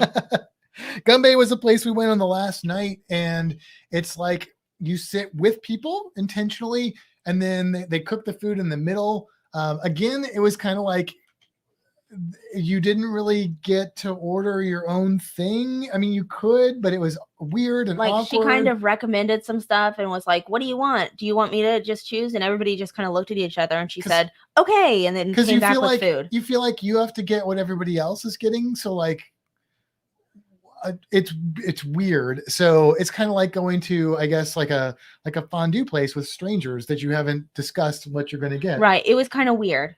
And we didn't like seafood, and we're like, well, we're going to ruin this for everybody. But they still did the seafood. They just kept it separate, which was good. Yeah. And then they play games with you. Well, they played a game with us, which was fun. I thought we were going to have games throughout dinner. Yeah, but we just did one right at the beginning, and then that was it. And the people we sat with were not very energetic or engaged. Maybe they thought that about us. And we probably weren't, because we had finished the day at Bimini. We were tired. Yeah. Like, I mean, yeah, we were. I'm sure we were probably no different, but it was just weird. It wasn't a comfortable dinner. And then the lady talks while she's preparing the food, and she's flipping things out, and you're tasting it, and then all of a sudden she gets to a point, and she's like, "Okay, I'm going to let you finish eating, enjoy." And I'm looking around, and like everybody else has food on their plate, but Kimbra and I have no food on our plate. And I'm like, what the heck just happened? But Kimbra pointed out, if you sat on the sides, we were in the back middle section. There's 6 of us. Yeah. So it's 2, 2, and 2. Like, they got a lot more food than we did, because I guess they were closer to her. Yeah. She was like still had a bunch of food. Over. We had nothing left on our plates, and we just sat there for like 10 minutes until they did dessert, Yeah, which was ice cream. which was ice cream. So Yeah, it was interesting. The table was very crowded all the time. They just kept bringing out like plates of stuff, and I never really knew what I was eating. it wasn't great. No. The meat, none of it was great. Some of it was It okay. was very bland. They had these peppers that I was excited about. There were only 2 of them. And she was like, does anybody want to eat these peppers? I was like, I want to eat the peppers. And then she didn't see me or didn't hear me or didn't acknowledge me, whatever it was. And then the peppers just she kept doing things. The peppers were moving around. Then she put the peppers right on top of the shrimp. And I'm like, I guess I don't want the peppers now. So that was okay. Yeah. Stacy says, were they impossible churros? They were impossible for me to enjoy like a regular churro, but you liked them. I did like them. So they were like rainbow churros. You know, they were. They just didn't taste like churros at all to me. So, and I like churros. Like it's like you give me an Oreo cookie and it doesn't taste like an Oreo cookie. I don't care if it's good. I wanted a dang Oreo cookie. Okay, so. And then the other dining option is extra virgin, which we did not go to. It is the Italian restaurant because our cruise was only 5 nights. There were 6 restaurants, so that is the one we eliminated. That's the one we did not can't comment on it because we didn't go to it. Yeah. All right. Let's see what's next. Gem. So gems. Two. So there are gems along both sides of the pool deck. So this side is like the ellipticals and the bicycles and the treadmills. They've got tons of equipment, very nice equipment. It's all fancy. They've all got fancy screens. People did use it. It was very people utilized. Working out on this ship for sure. And this side was kind of dark. You can see the dark flooring, the dark ceiling. You know, it was dark. The other side was very bright. Mm-hmm. And it was like the weight machines and stuff. And they had like a yoga room. There's not a lot of entertainment on this ship. There's not a lot of activities on this ship. I think there were maybe 2 trivias the whole time. Yeah. But which didn't work for us because of other things that we had going on. But there's a lot of like yoga classes and other exercisey kind of classes, which all were sold out within hours. You have to book everything. First day, yeah. Maybe they would have let us in if we would have tried, but we weren't really going to try. You maybe would have done the yoga, but there's not a lot of other stuff to do. Like there was 2 comedy shows the whole time, which were kind of comedy. There was a really good show with a guy that like a nerd guy. He called himself something nerd. The performing nerd. He does Rubik's Cube. It was wonderful. I am working on my Rubik's Cube solving. I have, working on it. There was a sex show, I guess you would call it. Called Never Sleep Alone. Which was very lewd. And it was all right. It was fun, I guess. But basically it was just sit there for 45 minutes to an hour and hope they don't call you up on stage kind of a thing. And then they did tea time. I'm just bringing this up now because I'm thinking of it. Why don't we talk about tea time when we get to sips? Oh, that's a good idea. Okay. Hold on the tea time. This was some of the seating around the pools. And notice your view from the pool. It's the gym. Yeah. Now there are 2 pools, and the other pool you can see the water, but this was the fun pool. Yeah. This is both pools. Right, the one on the bottom, left. Yeah, the one with the lay down chairs is where you have to look through the gym. The one where I'm sitting on the chair, you can look out to the pool, but these chairs are not comfortable. So, out to the water. It's weird. It's like you can't figure out how to sit in. I look extremely awkward, I think. They look nice. They're cool until you're sitting on them. They're very IKEA. Yeah. Here is an overview of the 2 pools. The one on the left is like their main pool area. The one on the right is the larger hot tubs that don't bubble. You can see how still the water is. And then there's that big pool that's got like kind of tepid water in it, I guess you would say. I don't know if they heated it all, but it wasn't cold. It wasn't the other cold. pool was cold. It wasn't warm though. It was comfortable. It wasn't like a hot tub or anything. But it has jets like all along the outside. And it's got a button. It has a button. It goes off every now and then. And there's a big button. It's plus obvious. In the middle, those jets there's butt jets there. She really liked the butt jets. Liked the butt jets. Not for like awkward reasons, but because I liked the jets jetting my butt. Yeah. Yeah. It was actually one of my favorite features of the ship was this pool because it was and we were only in it once, but it was a good place to like, if you want to, like normally you'd maybe hang out in the lukewarm hot tub on a ship and like socialize with people while you're having a drink. This is a better place to do that, where it's normal temperature water, more seating and stuff. Like it's a really good place to Not just crowded in hang with out, everyone. right? Hang out and socialize. I really like the concept of this pool a lot, but I didn't like that I had to look at gym people. And then on the right, you can see there's like more gym equipment, like monkey bars and stuff. We did see one guy use it. I don't know. Kevin Counts is like, I don't even need one gym. I know, right? Like, even if I was a workout person, I don't think I'd work out on the cruise. I know that's a me thing. Like, I know there are people out there that like live to work out, and Godspeed to you. But I mean, that's not. I don't. All feel of like this stuff was utilized though, so there were definitely people on this ship that were utilizing these things. Yes, and they were all skinny with perfect bodies, and I'm sure they all ate kale and. Very possible. Hey, live your life. That's right. Do what you want. Yeah. So this was the elevator bay. What was really cool is on each floor there was this artwork thing. Yeah, little sculpture and deal. Each floor a different piece was red. So we were on floor 11, so our red piece was this fin, but there were different red pieces on different floors. On the other end of the ship, it was purple and they were corals, which I thought that was really cool. It was cool. I like that. And you knew exactly which floor you were on from that elevator bay. Yeah, it was neat. The elevators were fast. The elevators were big. You'll see in a picture in a little bit that they had weird lighting in it. One of the elevators, like almost all the lights were burnt out the entire cruise, but so it was really dark. But I mean, they were fast and efficient, and we didn't have to wait for one. Maybe that was partly because it was an empty cruise, but it was cool. I don't know. I felt the elevators. Like they worked pretty well. Yeah. Oh, the pizza place. The pizza place. If you can find a time when it's open. I mean, it was open at lunchtime. Maybe dinner time. I don't know. I don't know. It was not 24 hours. No. You go in there and you order your pizza. So this is kind of cool. You order your pizza and then you have a seat. They give you a little lighted buzzer thing. That's cool because you don't have to stand there and wait in a line. The bad thing is that it then took them like 15, 20 minutes to make your pizza. Yeah. So at least you were in the comfort of a seat sitting down waiting for your pizza. But this was on a ship that was at low capacity. Like every time we ordered pizza, there was nobody in front of us. Right. We only got pizza, I think, twice, but we still waited a long time for that pizza. And so I don't know. What are they going to do when they get full? I don't know. Yeah. And pizza is not. This is where Matt was talking about, like, there was, as far as drinks go, like there was a little cooler when you walked in that had like some beer and stuff. But other than that, there was like a water. What's the word called? Like a pitcher. Yeah. But it was with a little pulley button tab. Yeah. But it was just like water. No soda, no tea, no lemonade.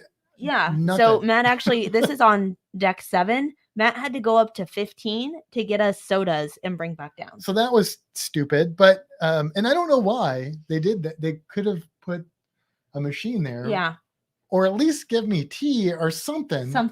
Yeah. But anyway, the pizza was okay. Pizza was fine. It wasn't. They had a pizza with egg on it. It was like a truffle something or other. I did like it. I thought it tasted like an egg. I mean, it did, but it was a truffle. It was like a truffle cheese pizza with an egg on it.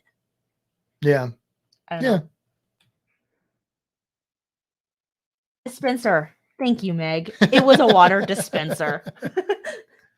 What is this? This is just more seating on the side. More sitting. Yeah, these couches are pretty comfy. Yep. We sat in them once. You can see there was a person sitting in there. Yeah. This is the ice cream place. Lick Me Till I Scream.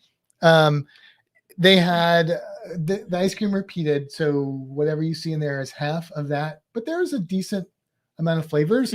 I did miss my soft serve. This was not open all the time, but we did get ice cream a couple times, and it was really good. Ice cream, I would say. You can get flavored cones. There is red velvet, which was good.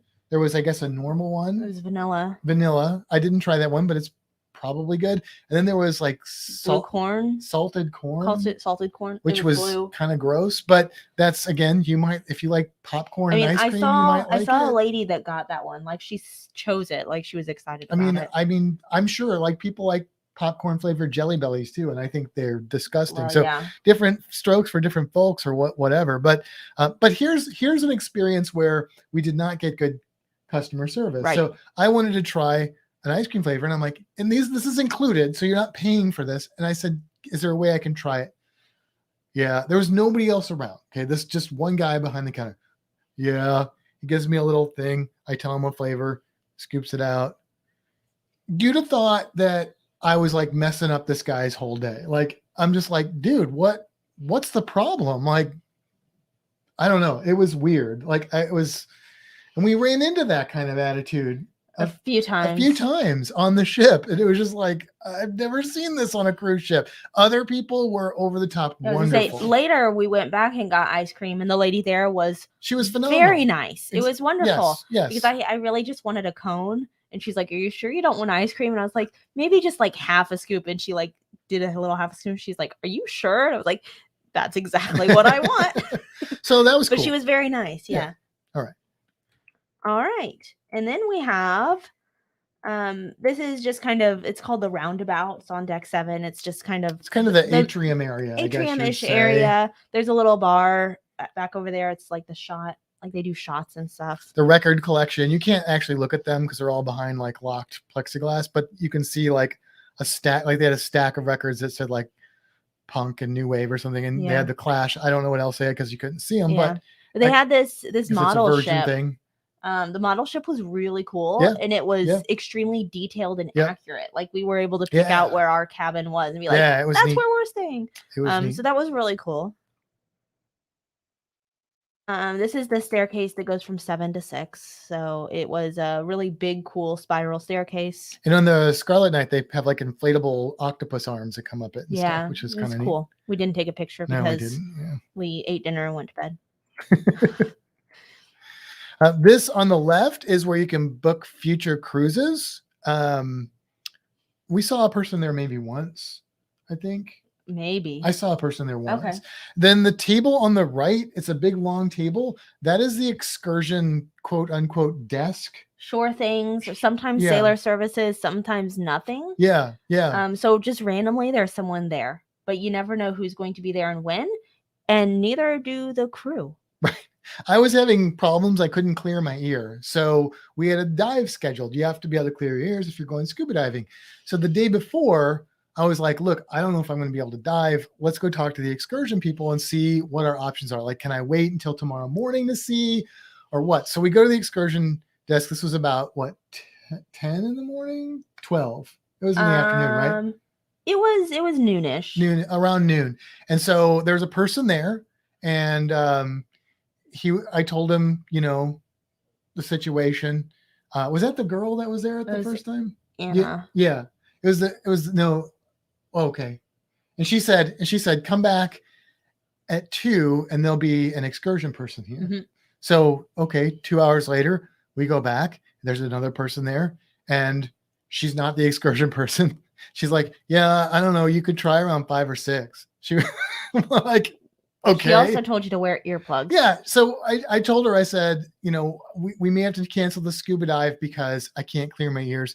And she's like, well, can't you just put some medicine in it or like wear earplugs? And I'm like, maybe you shouldn't give people medical advice about scuba diving, because if I would have done that, I'd be in the hospital. So, yeah. And then, so she was like, well, maybe let me see if I can like maybe cancel it or something. So she did her computer stuff, and she was like, okay, I canceled it for you. And I said, okay, Are we going to be refunded? And she said, I hope so.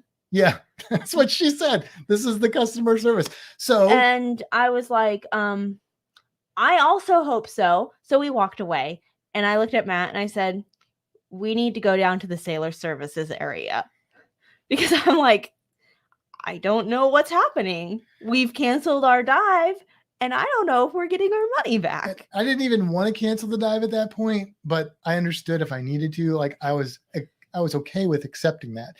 But luckily, Kimbra had the instinct to know that something was wrong. So we went to Sailor Services, and sure enough, that was not the appropriate way to do that. They're supposed to give you cash back, which they did. The girl in customer service, Sailor Services, then was very nice, very helpful. It was the same one that we had talked to initially. Yes, Anna. And so she straightened it out for us, but I don't know what would have happened if we hadn't gone to Sailor Services. We would have just been. We would have been like on the phone arguing with them, or we would have just not gotten our it money did show back, up like or maybe it would have just gotten put back on the card. I don't know. It did show up like when I go into the app to see like the wallet and stuff. It showed up that it was refunded there. Yeah. But I was like, well, I don't want to spend $300 more. Like I wanted that money back if we were going to cancel. Right. So yeah, they gave it back to us in cash and it was fine. So that worked out. Yeah. But we had to make an extra step that we didn't think we needed to make because we couldn't find the right people to talk to because they just apparently don't exist. And one more trip to Sailor Services, which I'd already gone on the second day because I had bought some drinks with my band, which the band is cool when it works. And it works most of the time. But for some reason, mine just stopped allowing us to buy drinks with it the second day. And then we went to Sailor Services and they looked on the computer and they're like, oh, we see what happened. They didn't tell me. And they fixed it. And then it was fine after that. Yeah. So we were at Sailor Services a lot. But they did resolve everything very quickly. They did. So, and it's a new line, and I give them some give them some flexibility there.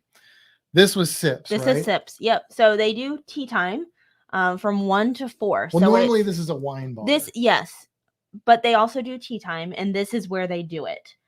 So we were like, cool, tea time, let's go. So we get there about 12:30 or so, maybe 12:40. We were early because we are who we are. Because that's what we do. And we were sitting there, it was very nice. There were teacups everywhere. It was really cute. And we were sitting there and, we're looking at the menu and I keep seeing that it there's prices for like the tea stuff. And I was like, Matt, I don't think this is included. And I'm coming from Carnival and Royal Caribbean where it's like, no, tea is always included. Like you can maybe upgrade for a few dollars and get like fancier tea, but it's included, not on version. No, it's $19. $19 for tea. Unless you want to do it with alcohol, and then it's $35. Which I kind of get that, I guess, but we were like, are you kidding me? Like, no, this is to get not. Snacks and tea, Everything, it's $19. All the food is included except for tea time snacks. Tea time snacks, and there's a couple like upgraded things you can do at some of the dinners. Yeah. So I don't know what they're thinking, but yeah, $19, Meg, $19 for tea time. Yeah. No, I don't think so. So we got up and walked away. Yes. But we did not stay for tea time. We went back to this bar another time and they had, just like they're doing on the cruise line. We actually started. That we got it before we realized. Right. So yeah. You scan the thing, gives you the menu. So they had on their scanned menu that I scanned that day, these 2 drinks, and they were seasonal drinks. So one of them was like a bourbon with cloves and ginger, I think, in it. And that was like calling my name. And then there was another one that was like a pumpkin spice latte martini. Yeah. So we order those, and the guy tells us that those are only for last week. Well, why are they still on your menu? And then he's like, and then we're like, okay, well, maybe we won't get a drink. And he's like, well, maybe I can sort of make it for you. He was able to make mine eventually, and then he sort of made yours. It was a pumpkin spice latte martini. Okay, was it all the same stuff? Because he was like, he said that they were out of the cider. He said it tasted like a pumpkin spice latte. It had cider in it, right? And he's like, we're out of cider. Well, the cider that was in it is the same cider they sell at all the other bars. So I'm like, you want me to go get a cider for you, buddy? The drinks that we had there were up there with the best drinks. They were good. But let me just tell you, drinks are not cheap on this ship. No. I mean, if you're getting beer, they're reasonable. If you're getting just like a generic rum and coke, they're reasonable. If you want the cruise drinks, the drink off the menu, drinks, we're talking $15 to $17 for those drinks, and none of them looked super exciting other than the seasonal ones. To Yeah. me. Like there's so many cool drinks on like Carnival and stuff, and they're not that much. Royal Caribbean's doesn't even have any drinks that are that No. expensive. So that was interesting. And then I'll come back to that drink price because there is an ironic thing with one of the other drinks. But anyway, they were out of a lot of stuff. Here's the Red Room, which we never actually saw anything in. No, because there was one show in there. It was like the Romeo Like and the Juliet. Cirque du Soleil. Yeah, Romeo and we Juliet. didn't go to it. It was sold out. Yeah, and it was only once, I think, the whole. Yeah, cruise. something like that. So we walked in. Sold out in a very lightly attended cruise. Right. Yeah. What? So I don't know. We walked in the door. I opened the door and everybody just like stopped and looked at me. So snapped a picture and turned around and walked out. So this is all we saw of the Red Room. I'm sure it was like there was stuff going on during Scarlet Night, but like I said, we ate dinner and went to bed. They have this thing where they try and went to our surprise room. you with entertainment, and it's, I don't know. Yeah. We And saw then- some of it. It was interesting, I guess. Yeah. And then they have the karaoke room, which is actually a cool idea, but again, I think this would be better for a group of people. Yeah. So like you can book your karaoke room, you go into the room and you do karaoke with your group of people. And that's not included though, right? You pay to do that, or I think it's we don't know. included. Is it included? Okay. I really don't saw. know. We didn't see anybody using it, so No, I I never know. saw anybody at that desk that says open. Yeah. Yeah. This was the coffee place, which I thought I was going to get coffee a lot on this. I didn't. The line was always long, so we didn't get any coffee. Yeah. Okay. And then this is just kind of like a little walkthrough place for pictures and stuff. They have these little photo booths, but you have to pay for them. Yeah, $2, So, which is whatever. I don't know why people do this anymore when you can just do your own pictures. Yeah. But the little swings is like a they cute were little photo op. fine. I mean, I guess they're cool. So this area here was actually our favorite part of the ship. Yes, It's called the social. This was a very cool spot. So we're being negative about the ship, obviously, but there were some highlights. This is one of them. Full length shuffleboard, And they were always salted. freshly salted. They kept on top of it. It was awesome. Air hockey. The air jets didn't work very well, but it was Fine. It was still cool.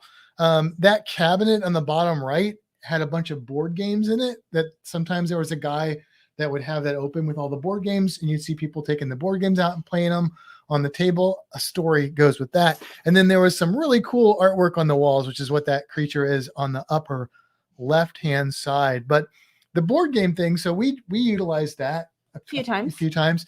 Well, we get the game Mousetrap out, right? And we had talked to the guy sitting there. He was a nice guy, but get the Mousetrap game, take it over to the table, take the lid off. There's a big note in there that says pieces missing. Well, if you've played Mousetrap, you know that could be very problematic. And so we start building it, and sure enough, this game is not going to work because it's missing a couple things. So put all the pieces back in, take it over. He's like, "Oh, that was quick." I said, "Yeah, I just want to let you know there's pieces missing in this. There was a note in there, but just want to let you know." And his answer to me was, "Well, we'll just keep that our little secret. Then it'll be somebody else's problem," and put it back on the shelf.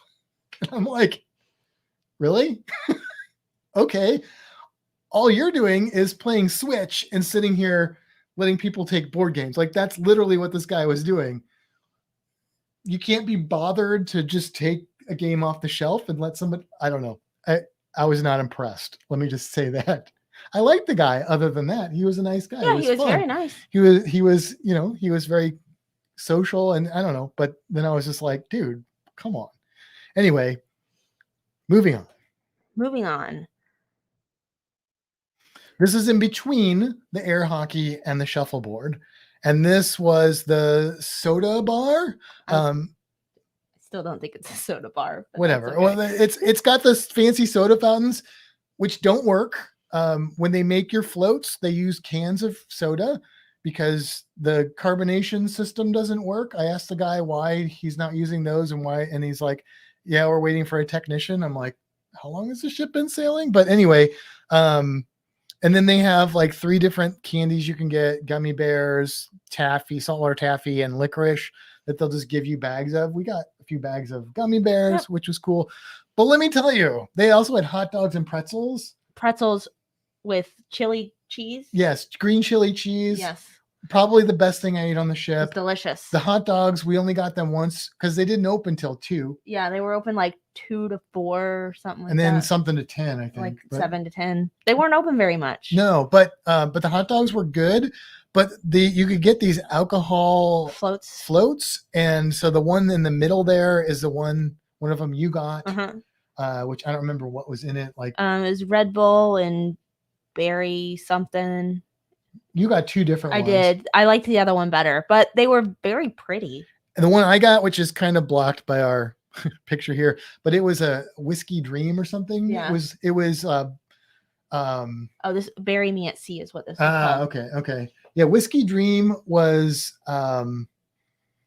it was Coke, whiskey, Coke, Buffalo Trace. Yes, Buffalo Trace whiskey. It was Irish cream, like it was whiskey flavored ice cream, and then not Irish cream, Jameson foam. Yeah. So it was all whiskey, and then marshmallows and caramel, and it was so good. Tasted like whiskey. And it was like $7, $8, wasn't it? I think it was 9. 9. Okay, it was $9.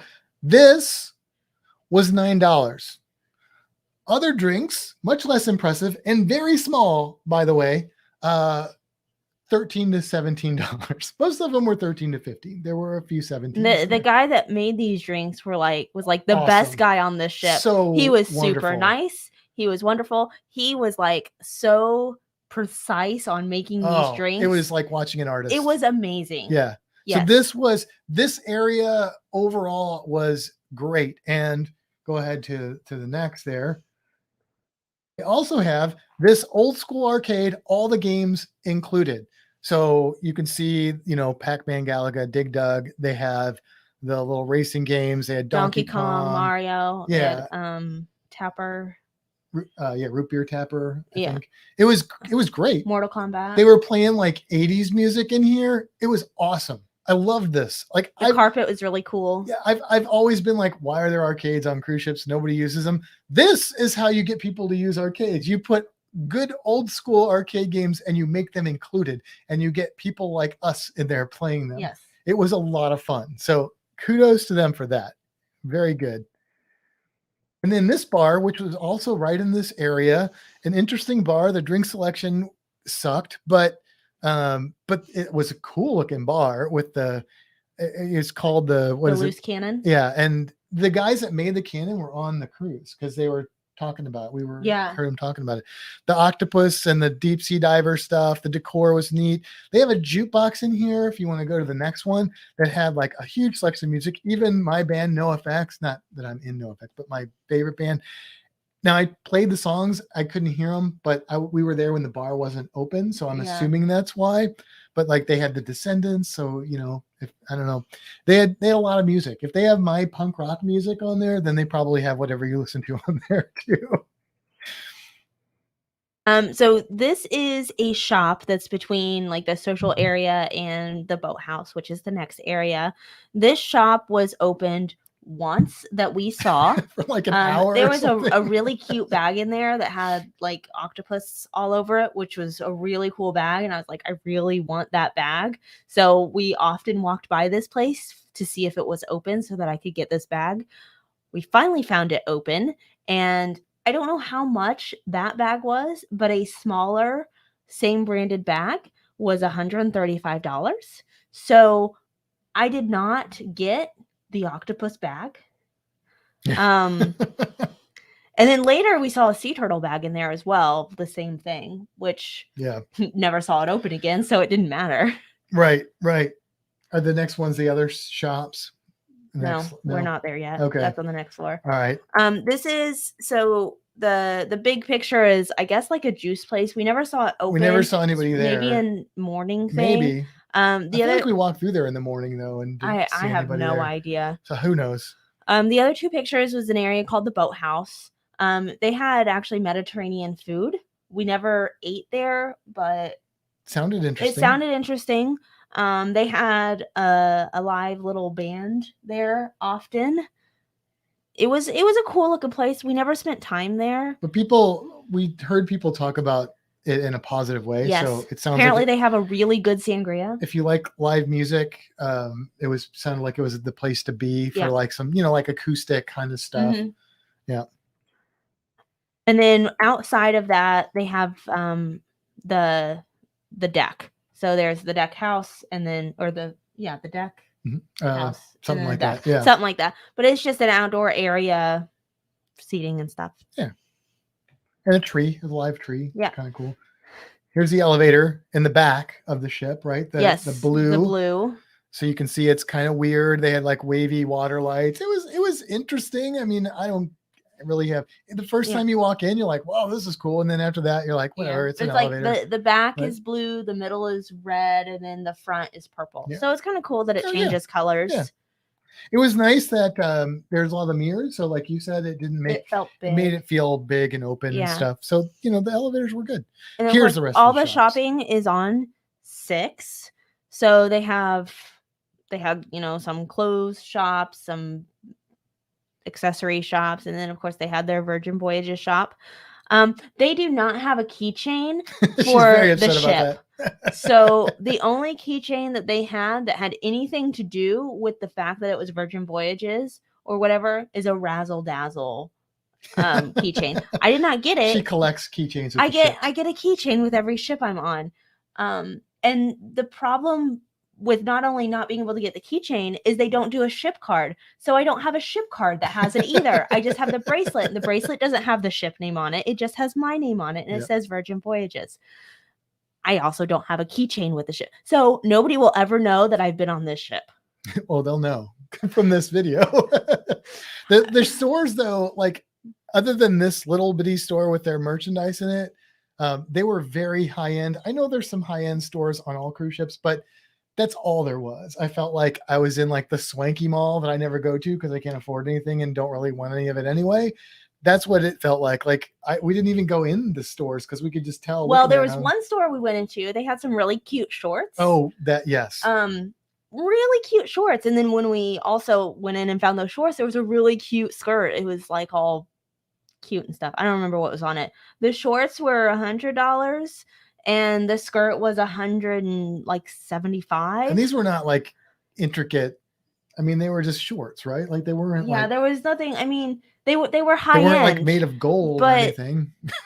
And I know that clothes cost that much at times, but there wasn't an option for anything less than that. Right. It was like you either pay this or you don't get anything in these shops. Yeah. They did have some T-shirts that with like the Virgin swag on that were probably reasonable. Like I feel like the Virgin swag was like normal prices. And there was some cool stuff, but I didn't feel inspired to buy any of it after our experience on the ship. I really wanted to like the ship more. And I really thought the octopus themes they had and like on some of it was really cool, but I just didn't feel motivated. So I didn't get anything. Yeah. I want my keychain. If anybody's ever on this ship in the future and they have a keychain with Scarlet Lady on it, I need it. Here's the tattoo place, which, is cool. I wouldn't get a tattoo on a cruise ship unless I wasn't getting in the water anymore. By the water, I mean the ocean. Like I'd be okay with wrapping it in plastic at the pool, but for like the kind of stuff we do, no, because I've seen friends do that and get infections and ruins and instead of a tattoo, they have a scar. I'm not taking that chance just so I can say I got a tattoo on a ship unless I just wasn't going to get in the water after that. But you can if you want, and it's kind of cool. It's a very cool looking shop, and the artists they have in there are supposed to be really talented. So yeah, there you go. The casino is actually a pretty small casino. No smoking. So if you are a gambler that doesn't smoke, this is a good thing. But these pictures basically shows you all of it. Like this is basically all there is to the casino. This is not the ship for gamblers. But I didn't see a lot of people in there either. I didn't either. No. Yeah. This is not a gambling ship, I don't think. Yeah, I don't know. Yeah. And then of course there was the manor, which is the place that goes into, well, we didn't actually get a picture in the manor. But the hallway was really cool. It was also kind of like fun house like. You weren't really sure where to turn because it was all mirrors, but it looked pretty. They basically threatened us not to take pictures in there because it was during the naughty show. And she was like, if I see anybody with a cell phone out, I will take your camera and do something. Yeah, but that's also where the comedy show was. Oh, that's true. We could have taken pictures in there. We just didn't take a picture in there. Okay, that's true. Yeah. Fair enough. But yeah, it was a weird picture of me. But this is almost 2 hours. We're going a really long time. Well, this is the end. That's good. So, okay. All right. So let's just wrap up a couple points we didn't cover. Okay. Some pros. There are no kids or teens on this cruise, which is not a bad thing for people that don't have kids and teens. Like, I work with kids. I don't have anything against kids, but on my cruise, it's not really something I'm looking to see on there because they can be disruptive. Not all kids. Some kids are wonderful. But anyway. I'm going to stop the PowerPoint so people can actually see us. You good? Oh, yeah. They have a deck 13. Most ships do have a deck 13, but they actually acknowledge that. Kudos to them for not being superstitious about that. I love the employee freedom. I think that's wonderful, and I hope other cruise lines. One of the crew was actually on one of our excursions. Yeah, she's one of the pilot people. Yeah. Like, she's an upper officer. Yeah. She had bright blue hair, and she was super nice. Yeah, but she was like, I was free, and I was like, hey, I'm gonna go do this, and they were like, okay. And so that's really cool that they're able to do that. And she told us about some of the things that the crew's allowed to do that they wouldn't be allowed to do on other ships and stuff. And I think that's wonderful. Let's see. So did we miss any? Our room steward. We didn't get room service at all on the first night, which no big deal. But we also didn't even meet our room steward until the second to last day. Yeah. We had no idea. We thought it was a different person. Yeah, never no saw towel her. Animals, which you wouldn't expect on this kind of thing. But there was no navigation channel. So one of the things that we like to do, and I know that it's not super important to everyone, but when we turn on the TV, usually we go to that navigation channel so we can see how fast we're going, where we're at. There was not that option, so we never knew where we were. No announcements, which they made a point of saying there would be no announcements. But that wasn't helpful. Like, when we got into Costa Maya, they did make an announcement and they told everybody to remember their ID and their mask, which was helpful. Except when we got down there, they told us we also needed our vaccination card, which they didn't say in the announcement. So we purposely went back up because we didn't have our masks. And then we got back down there and they were like, oh, and you need your vaccine card. We're like, which we didn't. We were never asked for that at any point. A photo of it was fine. So, yes. So it worked out because we had that. In Bimini, there was no announcement. We're waiting for the announcement. We're waiting to get off the ship. And then we look out the window. We see people getting off the ship. We're like, okay, thanks for letting us know. We can get off the ship now. So that was interesting. But so overall, here's what I'd say. I cannot recommend the ship to anybody right now. Honestly, no. I think that there are some things that are just not to our taste that might be to other people's taste. I think that Virgin will hopefully correct some of the issues we had that were not taste issues. And a lot of people have really enjoyed the ship. So people do like it. I don't understand unless they just had a really different experience. But, you may like the ship. We wanted to give you this is what happened. This isn't some of this is our opinion. Hopefully we made that clear that it was our opinion, but some of these things this is what it is. This is what it looks like. This is the experience. You decide if it's something you would enjoy. Yeah. And then you have anything else you want to say about that? And then we've got our last little we've got that and then the cruise creature. Okay. So just for fun, we thought we would compare pricing, because one of the things we hear people say when they've heard us complain about this ship is they'll say, yeah, but everything's included on Virgin and you have all this specialty restaurants. Well, specialty restaurants did not impress us as a whole. So we said, let's look at let's look at some other cruises and compare them. So here's what we did. We compared the same week or close to the same week as we could get. We compared Virgin to the Carnival Horizon and the Carnival Mardi Gras, because we're Carnival people. So I know not everybody likes Carnival, but here's what it would cost. This is what, February? February 13th, and then for the Mardi Gras it was the 12th. So Okay, so really close. They were basically the same time. 5-night cruise on Virgin, 2 ports, basic internet is included, specialty dining is included. You do get soda. $2,904 total price for 2 people. Mm-hmm. Okay.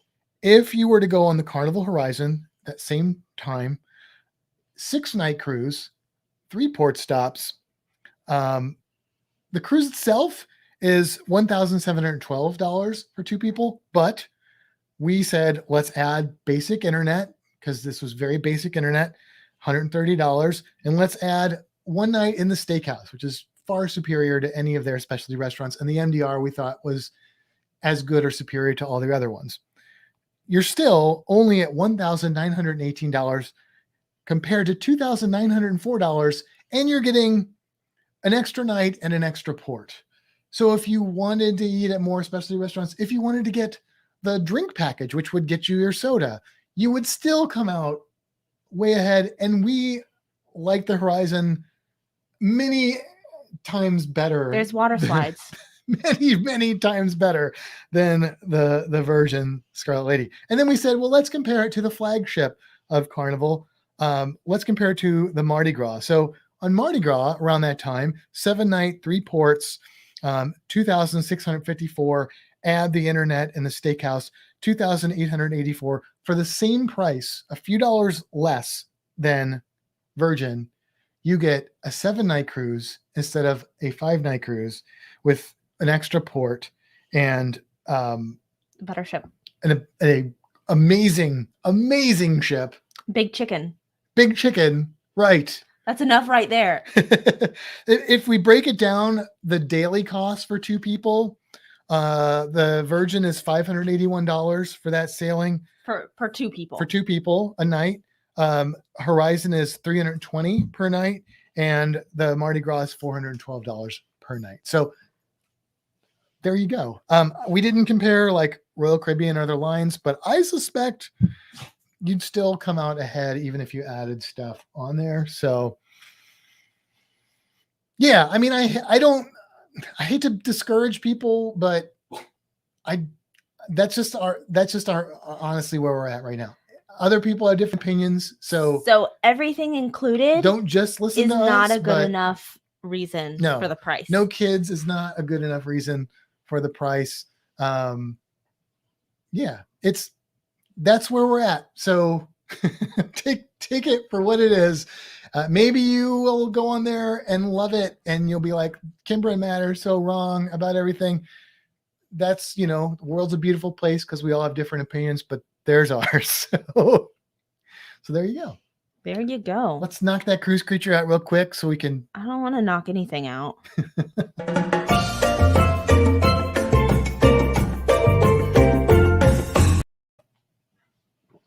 That was weird. I don't know why it cut off, but it did. It's like you guys have been going too long. Yeah, probably. So the cruise creature is the belted kingfisher, which is a bird, because I like birds now. And well, so on our way to Miami, we stopped. We actually took 41 because we like to go that way and see the naturey stuff. And we stopped at one of the Big Cypress. Yeah, one of the it's called the visitor center. It's called the Oasis. Right at the edge of Big Cypress in the Everglades. Yeah, and there's like a little visitor gift shop thing, and of course there was a really cool bird book there that I didn't need but bought. But one of the things that we see often going along that road is the kingfisher, and one of the things that they do is they sit up high, they perch up high, usually on the power lines. Is what they do is they dive down and capture their fish. So they like to sit up high on branches or those power lines. The power lines must be the perfect size for their little feet. They're always there. Always on the like power lines. that's where they are. And every time we're like, I haven't seen a kingfisher yet. And then we see a kingfisher. Yes. So Always on the all power you lines. have to do is say, Always. I haven't seen one, and then one will be there. They're really cool. They it is not related to a woodpecker. It's actually related to the kookaburra, which is really, really cool. But they're bluish gray birds, and they have kind of like weird tufty hair. I don't know if I think they look like Robert Smith from The Cure. She thinks it's more of a mohawk, but it's I mean, it's more of a spread out mohawk.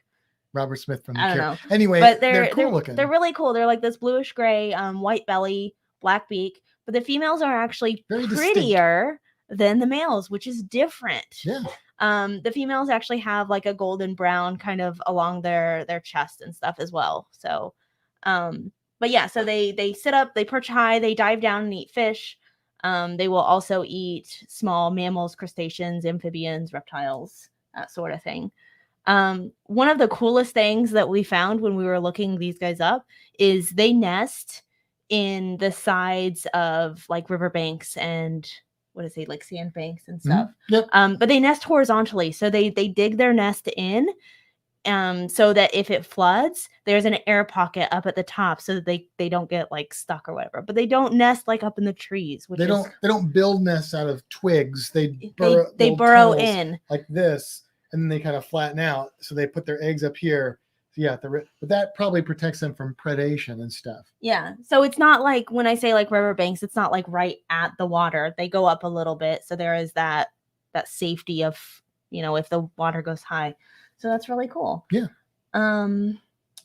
What was the other cool things that we saw about them? I think you covered them all. I covered them all? Yeah. Girls are better looking than the boys, Yeah. and they have the weird nesting habits related to the kookaburra. Yep. What they eat. They're found kind of all over the US and North America. They breed in Canada. Yes, they breed in Canada.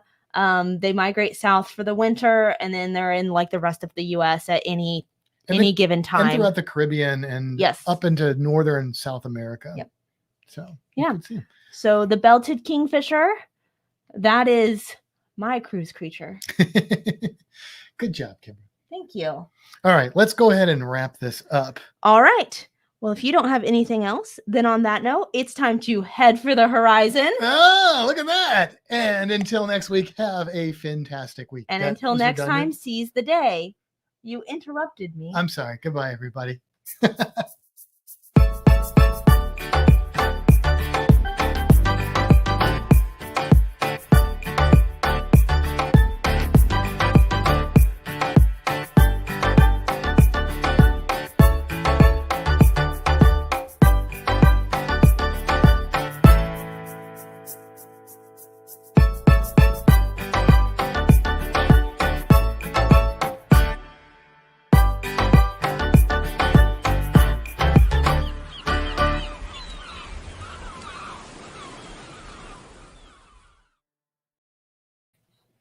Okay, well, so some fun stuff after the quiz. First of all, thank you everybody who's still here, because I know that was a long episode. Hope it was enjoyable. Hope you guys did get some valuable information. We had a lot to cover out of it. Yes, and I hope that we didn't come off as too negative.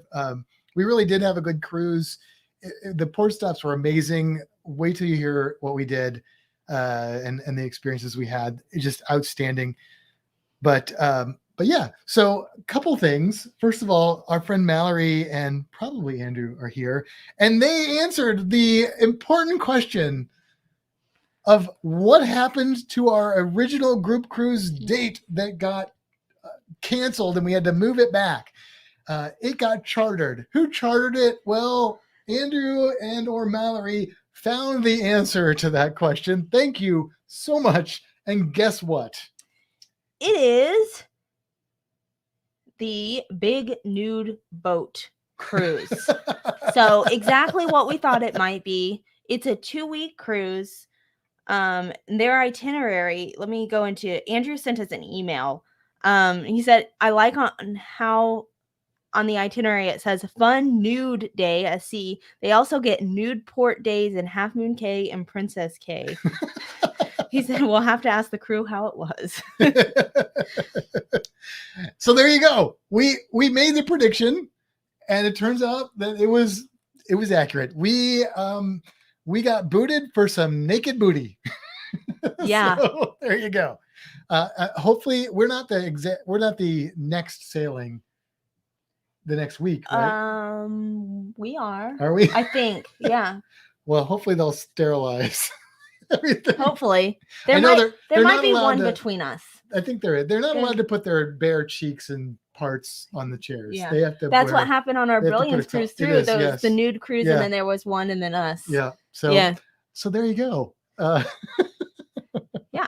So let's also talk about the stuff that we got at ports. We didn't do a ton of shopping, No. but we did a little bit. So we always get a magnet. So this time we got a really cool magnet because in Mexico you can find the artists that finger paint. I've bought a few paintings over my time there, but this time we got a magnet, and I'll put this up. Let's see if I can get it to come in focus. Kind of, but it's dark. There you go, right there. Maybe there you go. Yeah. Keep No. cover my face. I think it's All good. right. There we go. Anyway, it's a cute little sea turtle. These are really cool because they paint them with their fingers, and then we asked them to put Costa Maya 2021 on there. Super reasonable price for this thing too. It's, $10. $10 for a hand painted. Yeah. Come on, it was really the guy cool. was there painting them. I love it. I love it. I follow a guy on YouTube that works in Cancun, I think, or maybe Playa del Carmen, and he does the paintings like that, and it just blows me away. I love it. And then we got this lovely There we lady go. here. You've probably seen these if you've been to any of the ports in Mexico. You've seen these. I've always wanted to get one, Yeah. but this time we did. We got did. one. She was very So, cool. She was only $12. $12. So that was really cool. And so cool. Yeah. Yeah, I liked her. Yeah. We were walking around and I looked at mine. I said, I'm gonna get one of these. So there you go. There you have it. There's our space to I know. stop there. Yeah. Do you want to still get churro? Yeah, let's I go mean, we get did churro. say we were going to. All right, we're going to go get churro, or I'll go get churro. Do you want to get churro right now? You want me to take him out and then get churro? Why don't you take him out and I'll go get churro? So I don't get to see churro? So we'll be back in a second. We'll be back.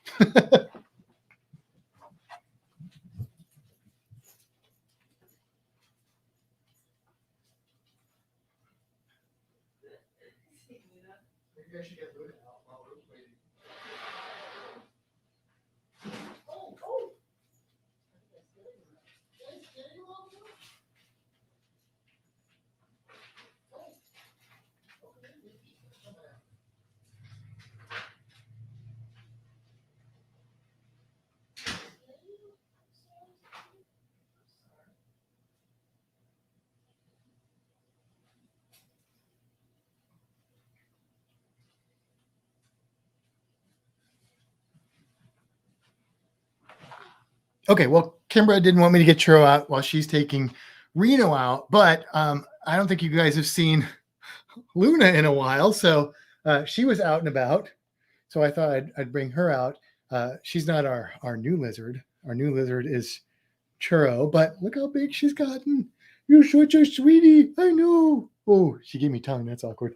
Anyway, if you've never seen Luna before, she is an Argentine black and white tegu. She's a blue tegu, though they call them, a little bit smaller, and the female variety. Hi, sweetheart. I'm so glad to see you out and about. We gave her a cardboard box, and she loves it. So she was in there playing in her cardboard box, and yeah. Say hello to everybody. She's such a good girl. You're such a good girl. Yes, you are. Yes, you are. Yes. You're a good girl. Are you a good girl? Yeah? All right. Let's see. Stacy says she's looking a little different than when we were there. Yeah, she's gotten a little bigger. She's grown a little bit. Can't wait to see her again in January. Are you guys coming down in January? Does she still enjoy blueberries? Oh, yes, she does. They're supposed to eat more vegetables and fruits when they get older. She still likes meat. She's definitely a meat eater.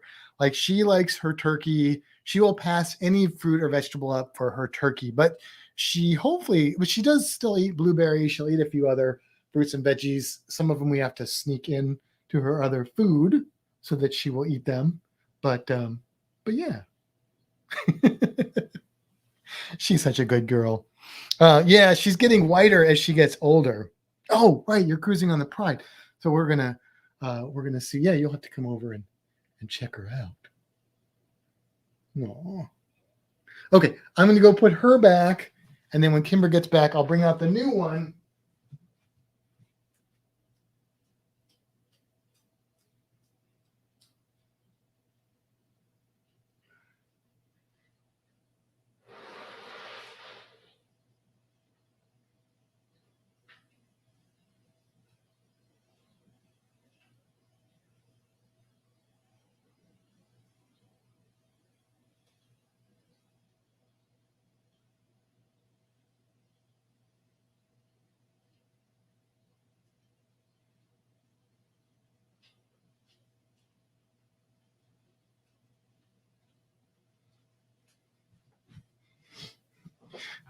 All right.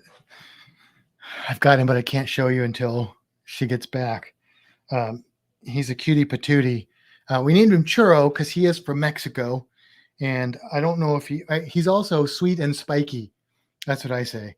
Because he's got a spiny tail. He's a type of iguana. Now, the green iguanas are illegal in Florida. He's not a green iguana, although he is an iguana that is green, if that makes sense. But he is called a spiny-tailed iguana, and he's the kind from the West Coast. So when he gets older, he's going to be black and yellow, and his common name-ish is a banana pectinata, so it's kind of part his scientific name. But when they're babies, they're green, and then they turn black, and then they get the yellow. I haven't shown them. I had Luna out. She was being a sweetheart. Oh, did she come out? And yeah. I scared her at first, but then she was fine. So here. Do you want me to get up in front of the camera with him? Yeah, let's try that because he's so small. He's such a little guy. I'm in front of the light. Can I turn? Here, let me see if I can do my cell phone light or something. Oh, there we go. He's a little blurry, but Is he still blurry? Bring him back a little bit more. There you go, right there. So yeah, so he's a little cutie patootie, and super chill, super calm. Yeah, but they have spiny tails. Now you may see something similar to this in like if you're in Mexico on the eastern side of Mexico, you might see a similar iguana called a spiny-tailed iguana, but it's a different species. You want me to put him away? Yeah, you can put him back. They're more just gray and black. And then if you're in Honduras, you might see one that's got a bunch of white on it, and it's almost like cow colored. But that's also another species of spiny-tailed iguana. So we ended up getting him because it's one of the lizards we were considering when we got the tegu. And we went to the reptile show several weeks ago, and there were several people there that had them for sale, babies. And the one guy was like, "These are the best lizards I've ever worked with." And he's like, "Put your hand in there." I put your hand in there, and they all just come over, and like one of them jumped on my hand, and I was just like, "Oh my gosh, they're just so tame already, just naturally tame lizards like Luna is." And so we were like, okay. We're going to need a bigger apartment, but yeah, so there you go. Turn this off here. What are you turning? Oh. Just my screen so it doesn't stay on. Okay, should we wrap up? We've been on here for like 3 years now, I think. I'm impressed with all the people that have stuck around with us. Thanks. Well, and JT said that we came off as honest, and I do hope, and I appreciate that, JT, and I do hope that is how he came off. I mean, we joke a little bit too about it, But people say, well, why, you're lucky to go on a cruise or something, you shouldn't review it. But that's stupid to me. Like, why would you review anything if you had that attitude? Like, right. People look for reviews. Like, isn't right. that what you want? There's always somebody that can't do something. So we're just trying to help people spend their money in a way that makes the most sense, that they get the most bang for their buck, and the cruise line that's right for them. And I hope that version does make some changes. And I hope that, that there are people out there that enjoy it. One of the things we didn't actually mention in the review is that they kind of made some promises that they didn't keep. Yeah. Like, they were supposed to have the Reef Safe sunscreen available. Didn't see any of that. You could buy it. You could buy it. They were supposed to have professional DJs. Didn't see them at the thing in Bimini. Didn't see that. The beach club in Bimini. We'll talk about it. Yeah, it's pretty, but it's not our thing. But anyway, Bimini is wonderful. We just didn't. It'll be the beach club in Bimini will be a lot of people's thing. It's just not our thing. Right. But a lot of people will. Nice. A lot of people will really enjoy it, I think. So there is that. But anyway. Okay. All right.